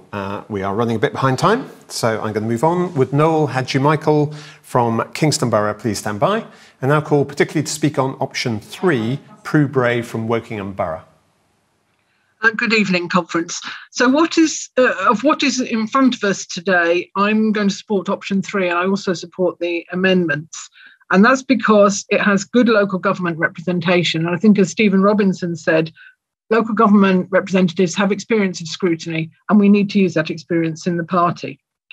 But I would have preferred to see a different type of change being offered. Well, consider how professionally we approach campaigning and policy making and the effort that we put in, and then look at how we approach running the party.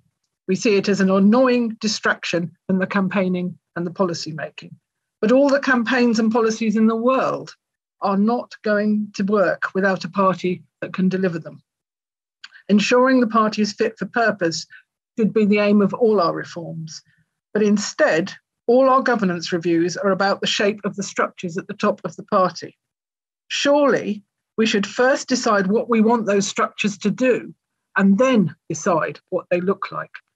So not only do I think we are actually starting in the wrong place, we are missing something.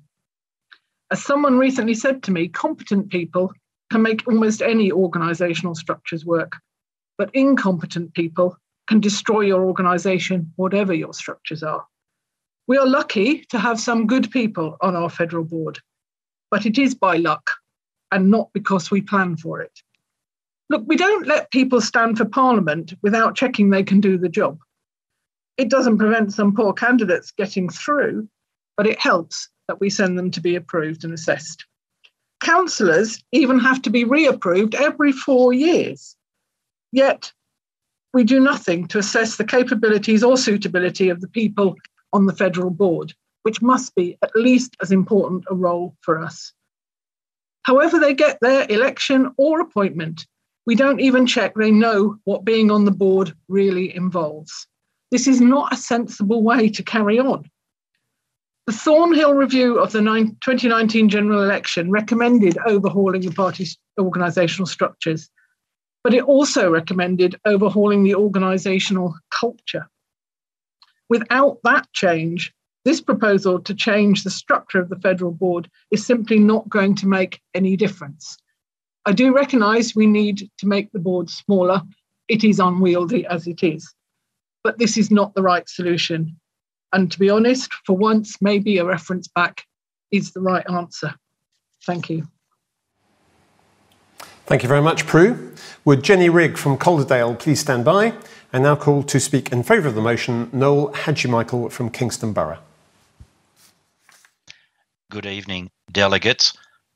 As a party member of only 5.5 years standing, and somebody who doesn't hold any office at ward or parish or borough level, I'm one of the people who could have just sat out on this debate.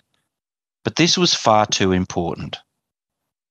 I spend my time folding things and putting them into envelopes, working with local neighbours and residents and party members and supporters, and being engaged in the retail politics of Britain's democracy. I'm incredibly proud of being a Lib Dem and incredibly proud of our reputation as adults in the room. And we actually did decide to trust our members. We reached out to them. We asked them what they wanted, and we listened to them.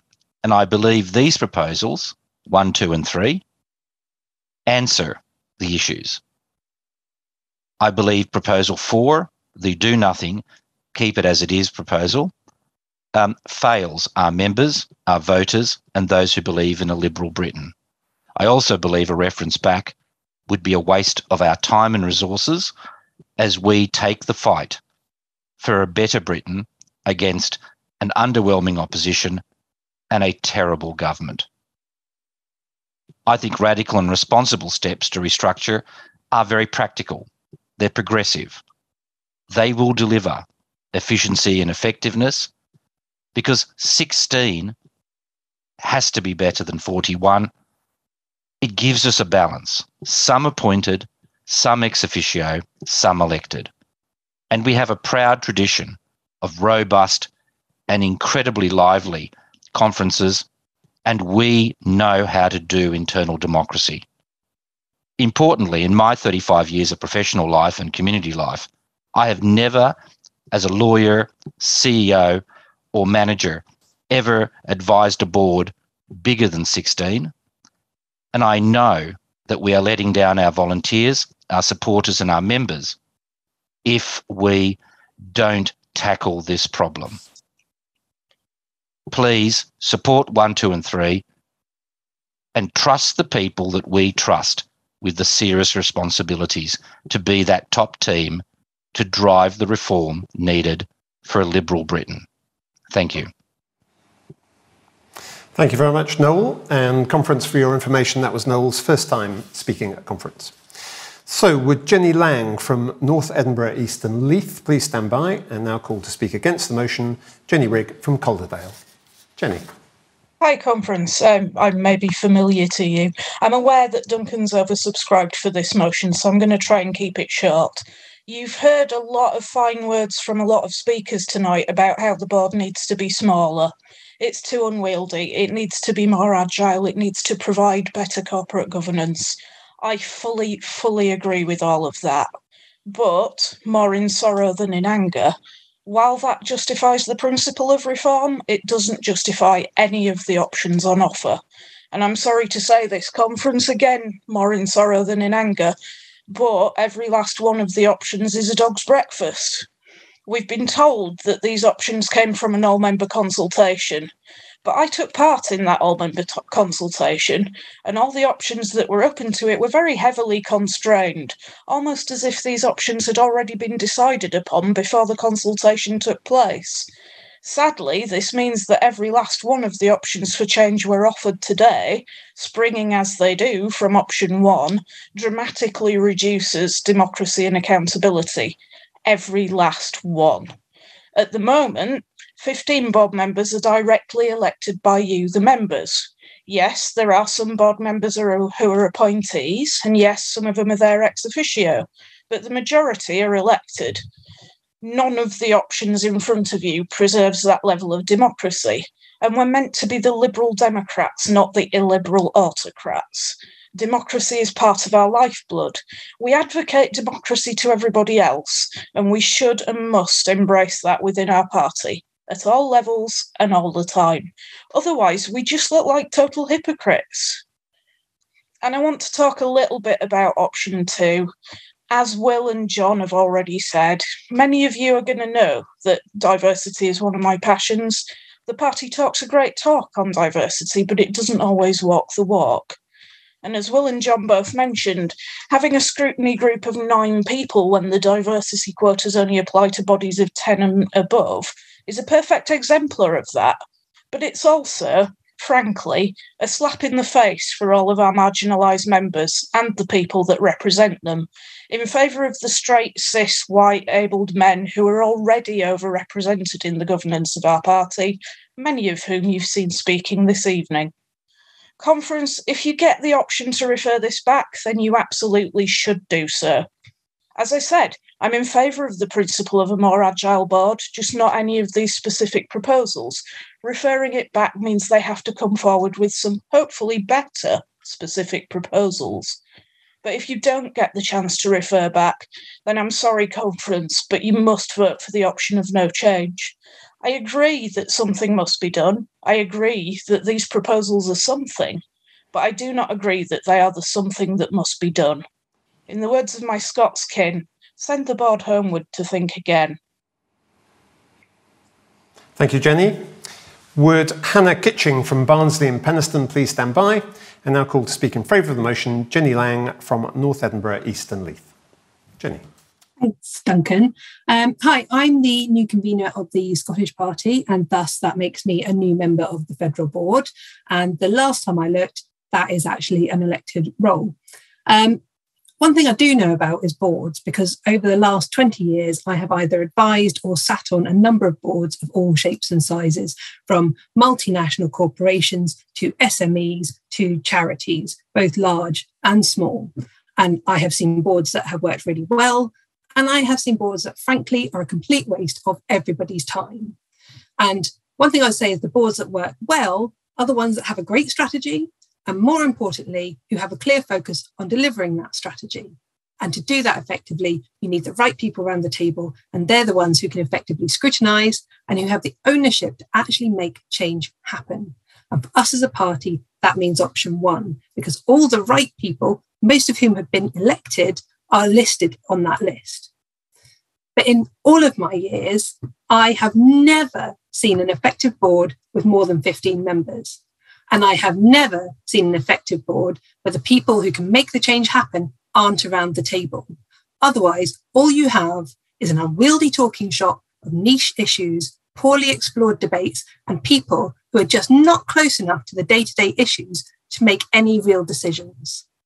So yes, we are Democrats. So I'm going to ask the question, is it right that a few hundred members who happen to be in an online party business debate on a Friday night rather than in a pub somewhere should ignore the will of over 70% of members who took the survey and specifically said they wanted a smaller board? It was a consultation for a reason, and we have a duty to listen. Conference. Every couple of years, people say, the board isn't working. We need to change it. So we have a consultation. We come up with proposals, we bring them to conference, and people say, oh, we didn't mean that kind of change. And then they vote for the status quo, and then we repeat the process ad infinitum. What we have right now isn't working. And if we vote through something radical, then who knows? Maybe it'll work. And you know what, conference? If it doesn't work, we can change it again, because that's the beauty of conference. Nothing is set in stone forever. So I say vote for change, be a bit radical, and vote for option one. Thank you. Thank you very much, Jenny. Would Alistair Carmichael from Orkney please stand by? And now called to speak in favour of the motion, Hannah Kitching from Barnsley and Penistone. Hannah. Probably won't know me because I don't generally frequent discussions about constitutional amendments. And if you do know me, you're probably wondering why I'm here speaking at a debate about board reform. Because what I really like is winning. I'm a campaigner, a councillor, and I'm now the leader of a group of 7 Lib Dems and the official opposition on Barnsley Council. And I really, really like winning. So general election 2019 was particularly tough. We lost some good MPs and we failed to get new ones elected, and it was all pretty gutting, really. So I very much welcomed the review led by Dorothy Thornhill, who is actually one of my personal favourite ever Lib Dems, which undertook a thorough, honest and sometimes brutal assessment of the failings that led to the losses and disappointments that we endured. Her conclusions were that the leadership and decision-making body of the party simply does not work. And for me, as a campaigner, as a councillor, that needs to change. And it needs to change now, because we don't know how long we've got until the next general election. And it probably isn't as long as we would like. For all my years in the Lib Dems in Barnsley, and I am relatively new, a member since 2016, we have won there despite the best efforts of the National Party. I'm tired of that. It's absolutely exhausting having to battle with the Liberal Democrats before you even start to take on the Labour Party and the Tories. I was truly astounded when I found out that Federal Board has more than 40 members. We all know that when you have 7 Liberal Democrats in a room, you end up with 9 different opinions. So I can't begin to imagine how anything ever gets done. Imagine 42 members on your local party executive.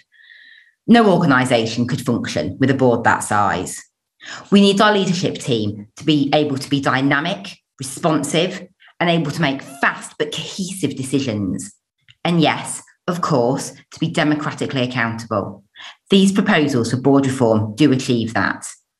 I'm just going to quote Dorothy Thornhill from a recent article she has written on the proposals. She says, "I'm pleased that the reform options presented address the concerns highlighted in my review. The options provide for a smaller, more nimble leadership team. They also retain the democratic selection we cherish while clarifying responsibilities, individual and collective. If these reforms are good enough for Dorothy Thornhill, they are good enough for me. I hope they're good enough for many of you too. We cannot have a repeat of general election 2019 or 17 or 15. We need to start winning again. This country needs more Liberal Democrat MPs, now more than ever, when both Labour and the Tories are refusing to support waiving visa requirements for Ukrainian refugees escaping Putin's illegal war. So please tonight, vote for reform. Don't forget, as Liberals, we know that keeping the status quo is about protecting entrenched interests. So let's be radical and try something new. Any of the reform options on the table will do.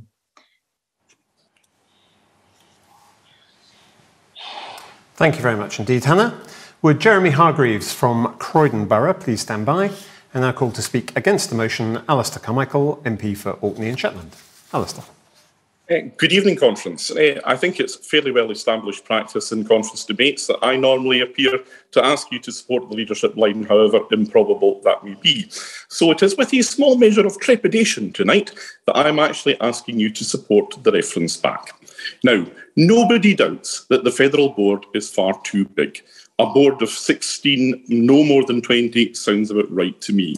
But my problem with what we have before us this evening is who that 16 should be and how they should get there. Last autumn, we were asked to give constitutional authority to the so-called steering group. We said firmly but politely no. I rather expected that we might therefore get something different this year. In fact, we've got the steering group back, but now we're just calling it the board. As a party, we have made some catastrophically bad decisions in recent years. Believe me, I know a lot of the time I was in the room when these decisions were made, and sometimes I supported them, only to realise later how bad they were, and sometimes not. But Conference, these were not the decisions of the Federal Board, however big. For the most part, they were decisions involving some or all of the leader in the leader's office, the chief executive and LDHQ directors, and the president and chairs of various federal committees. The problem that I have with what is before us tonight is that the people who will be on the board as it is proposed are all people who in some way or another were in the mix when these catastrophically bad decisions were taken. It is true in one sense to say that they are people who are elected by party members, but it is not true to say that they were elected for the purpose of scrutinising the work of the Federal Party. You've heard already from the wonderful Jenny Lang, the person best qualified to be the convener of the Scottish Party, but may or may not be the best person to be on the Federal Board. It will certainly not be her primary focus. Speaking as a member of the Scottish Party, it certainly better not be. We should have been offered an option whereby the majority of members of the board would be elected by party members. That, I suggest, would be an outcome more consistent with our values than what we have. A reference back would allow us to have that and would allow us to have it by the end of the year. The size of the Federal Board has been a problem for years and it needs to be sorted. But, it's not the biggest problem we've had. Our biggest problem in recent years has been the lack of challenge to groupthink at the top. If you think that we have learned from that lesson tonight, then consider the great array of senior talent that you've had trying to sell you this proposal tonight. The party will always have an awkward squad. Trust me, I find them as infuriating as everybody else, but in a Liberal Democratic Party, they serve a useful purpose. They ask the difficult questions. They have no vested interest. And though it pains me to say it, they often produce better quality decisions as a result. This reform, be in no doubt about it, is about ridding our party structures of the awkward squad, centralising power and control in the hands of a few people in London. That is not the Liberal or Democratic way of doing this. Please, refer it back and let's come back to this in the autumn. Thank you, Alistair. Would Eleanor Kelly from Rochdale please stand by? And now call to speak in favour of the motion, Jeremy Hargreaves from Croydon Borough. Jeremy. Good evening, everyone. What's your role in the party? Maybe you're a member of your local party executive, membership officer, ward organiser perhaps. Maybe you're on your regional or state party exec or in an AO. Now, what's your reaction when you get an instruction from some other committee, federal board perhaps, or regional exec maybe, that you need to stop doing what you're doing in your own role and do something completely different instead? It's not exactly motivating, is it? I think we all know the way to motivate volunteers to get people working hard together for a shared goal is not for one separate body to simply instruct everyone else and expect them to get on with it. It's to get people to develop and implement a plan together. That's what this proposal is about. It's not about whether people on the new board will be elected by members or not. As you just heard, all but 3 of the new board will be. That's the red herring debate. The real question here, and it's a valid and important one, is the mechanism through which they are elected by members and how we can get different parts of the federal party to stop being individual silos, each doing their own thing, and work together. Now, perhaps you think that's a fairly theoretical problem which doesn't actually really exist in the party, and it's true, understandably, internal differences of view tend not to be things we publicise.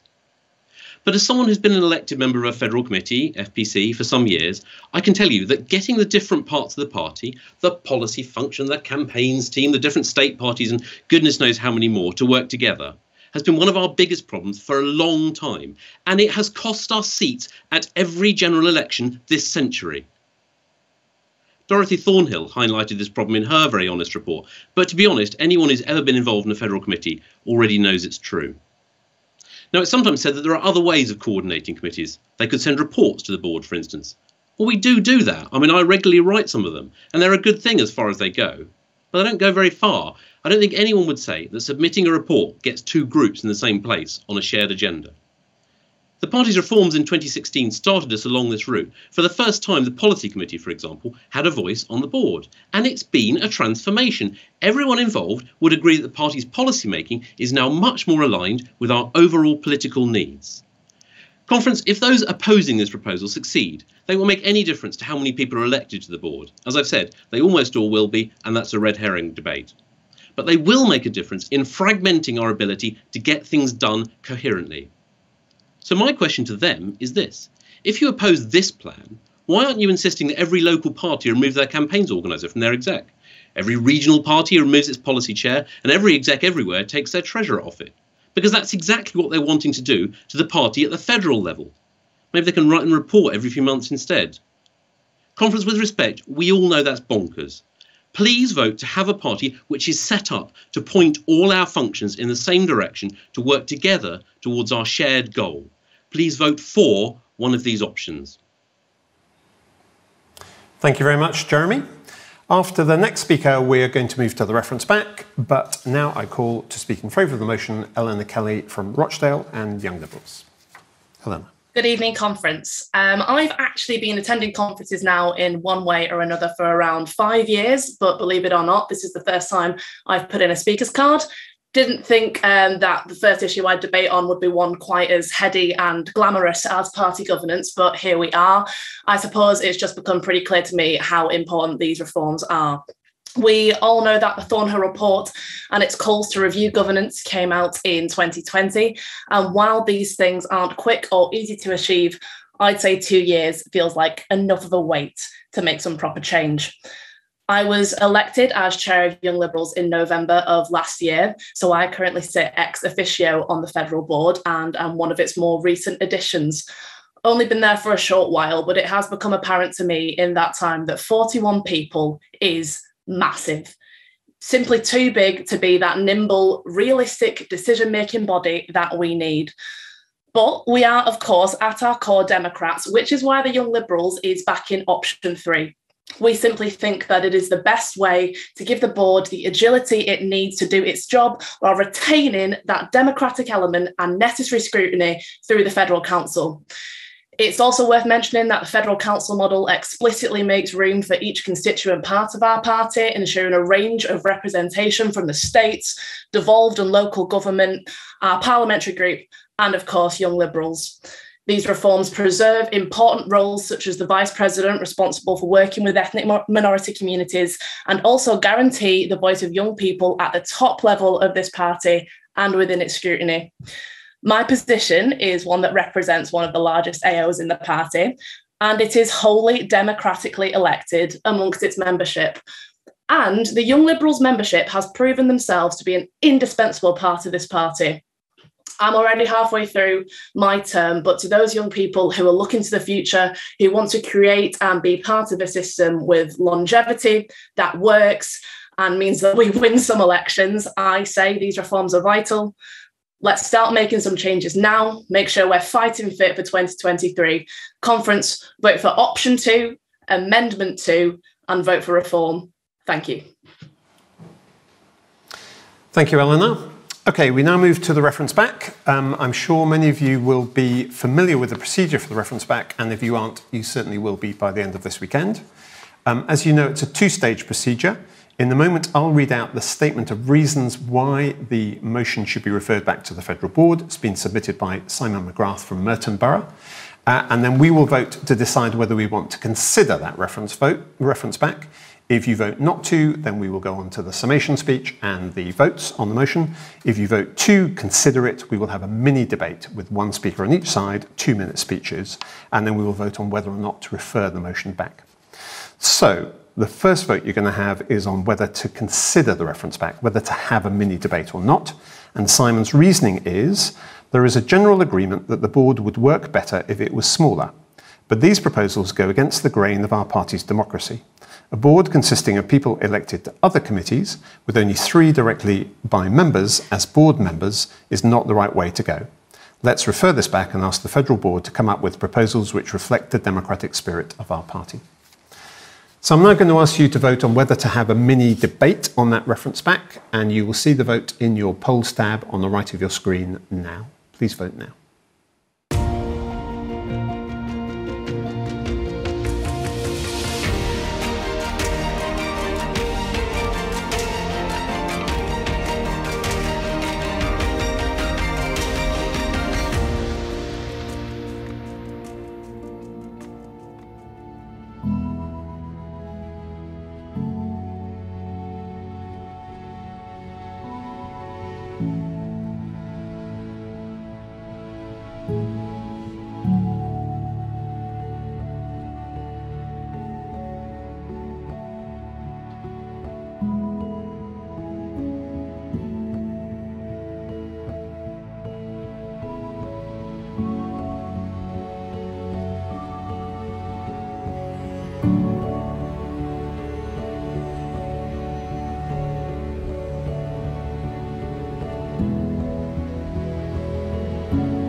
Thank you, conference. So they voted for the mini debate 190, and against 197. So that request for a reference back fails.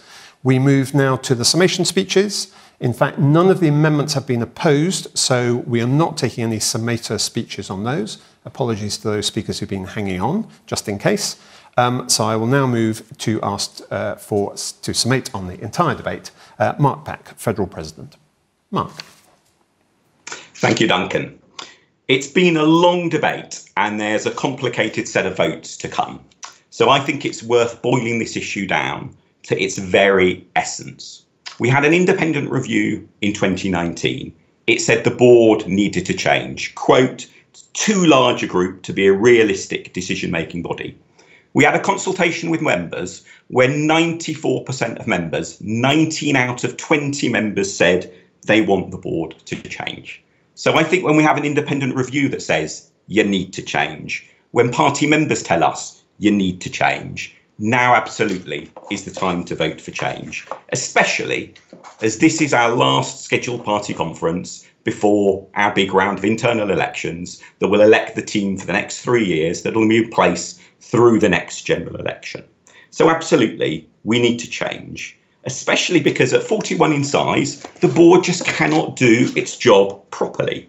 There's a reason why we don't set up our local party execs to be 41 in size. There's a reason why when we run local councils, we don't create council cabinets of 41 in size. Now, of course, moving from 41 to 16 requires some tough decisions. But isn't taking tough decisions what we're proud of? Don't we love to mock people who always find an excuse to never quite reform the House of Lords or never quite to agree to go ahead and refurbish the Houses of Parliament and always find an excuse to delay? You know, we're not prevaricating lovers of the status quo. We're meant to be radicals. We're meant to believe in change, not in always kicking an issue off into the long grass and saying, not quite yet. And of course, we believe in democracy too, which is why under these proposals, of the board of 16, only 3 experts in elections, finance and membership would be appointed. All the other 13 would have to win elections by the party membership. Some by all members, such as future president or the vice president role for particular outreach with ethnic minority communities. Some would have to win elections by a subset of the membership, such as a Scottish convener having to be elected by members in Scotland. But I'm not going to dare tell people in Scotland that somehow it's not democratic for Scottish members to elect the Scottish convener. Of course that is democratic. 13 out of those 16 will be democratic. And you know what?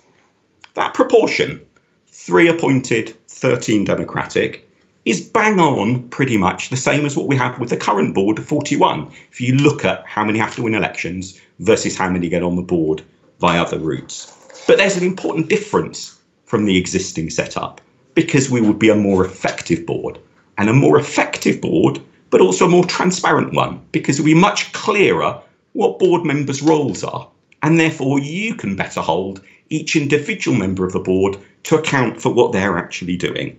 And the motion also strengthens our internal democracy by absolutely rightly making it easier to kick me or my successors out of office if we're underperforming. Absolutely right that it does that. And it also will mean that in future our elections committee would report direct to conference, giving a direct line of accountability to members at conference, something that's been missing in the past and absolutely one of the other lessons from what has gone wrong in the past.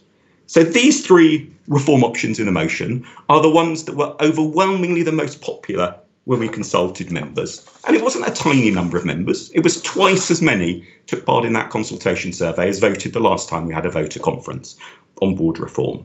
So it's a good set of proposals. It's a good set that's based on making us more effective. It's a good set based on making us more democratic. And let's not forget, we've had a consultation survey. We've had 2 consultation sessions at party conference. We've had, for board members, for example, 2 discussions as well at the board. There have been umpteen occasions for people to be able to come up with better, workable, popular options. Let's not kid ourselves that by kicking this off into the long grass, we'll suddenly discover some other magic new option that has passed everyone by so far. So, All of the amendments in different ways improve the motion. I hope you will support them and then pick one of those three reform options and get us the sort of board that we really need. Thank you. Thank you very much, Mark. Okay, conference, we now have a series of 7 votes. First 3 votes are going to be on the amendments because they all affect the options, so we need to know how the options are amended. Then we'll sort out the votes between the options with the next 3 votes, and then finally we'll vote on whatever is left after all that. That final vote will require a 2/3 majority, but all the other votes require simply a simple majority. So the first vote is on Amendment 1 to F10, the Constitutional Amendment, and simultaneously Amendment 1 to F11, the Standing Orders Amendment, because they do the same thing. This was the amendment moved by Phil Bennion.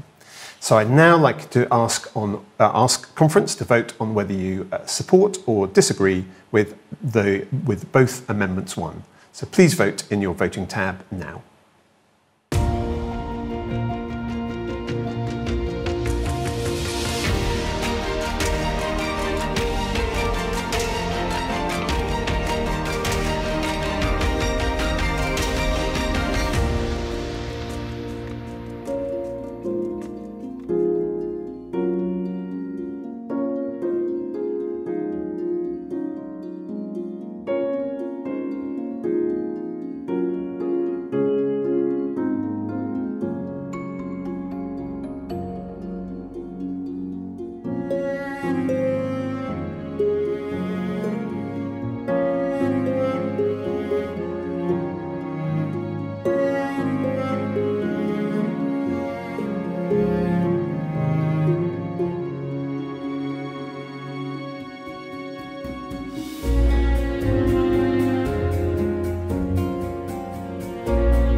Thank you, conference. Those amendments were very clearly carried by 257 to 96.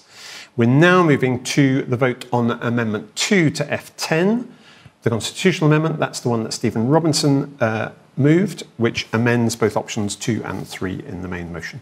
So please vote on Amendment 2 to F10 in your voting tab now.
Thank you, Conference. Amendment 2 to F10 is very clearly carried by 301, 301 to 53.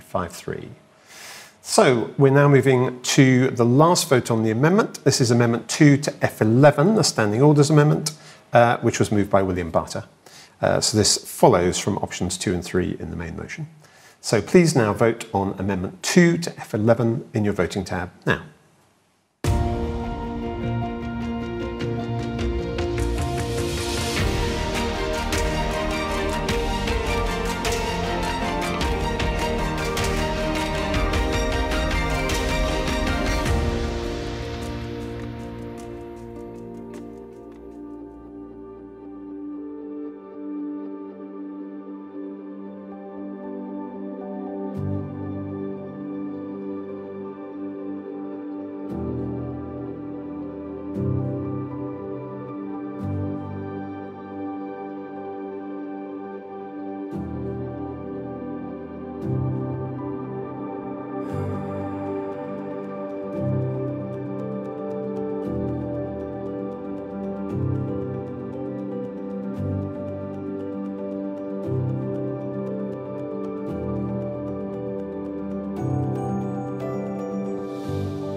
Thank you, Conference. And that amendment has also been clearly carried by 283 to 42 against 42.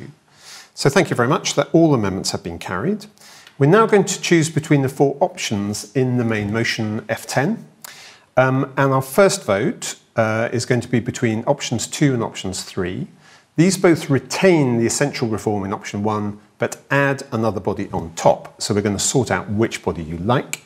Then we're going to take the winner of that vote against option 1, the original proposal, and then we're going to take the winner of that vote against option 4, which is not to proceed with any reform of the board structure. So the first vote you have is to choose between options 2 and option 3. So please vote now in your voting tab.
Thank you, conference. So the winner of that vote was option 3, which received 207 votes, 207, against 171 votes for option 2, 171.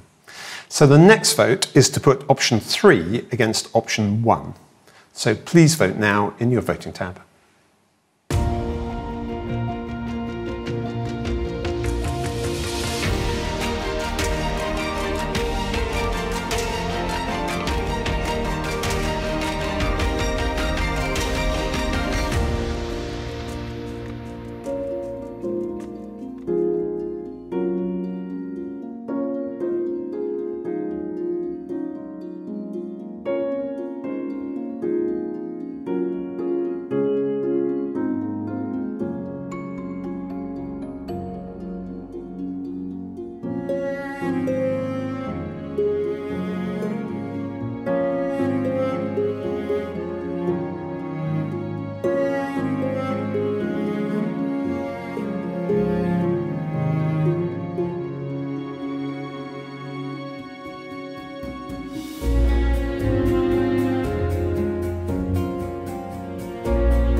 Thank you, conference. So option 3 is the clear winner against option 1 by 240 votes, 240 for option 3 against 140, 140 for option 1. So we're now going to move to the final vote on the options. So this is now the winner of the option 1, 2, 3 contest, which is option 3 versus option 4. So please vote in your voting tab now.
Thank you, conference. So again, option 3 is a clear winner of that vote by 303 votes, 303 to 94 for option 4. It's 9-4. So now we're moving on to the final vote at the end of that debate. So what we're asking you to vote on is motion F10, the constitutional amendment, which now comprises option 3 and also amendments 1 and 2, and also F11, the standing orders amendment, plus amendments 1 and 2 to F11. So we're now asking you to vote on that package, basically option 3 plus the amendments, and F11, the standing orders amendment plus the amendments. And you can vote for or against, and this vote requires a 2/3 majority. So please now vote in your voting tab.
Thank you very much, conference. So that package of F10 and F11 as amended has been carried by a 2/3 majority by 285 for to 116 against.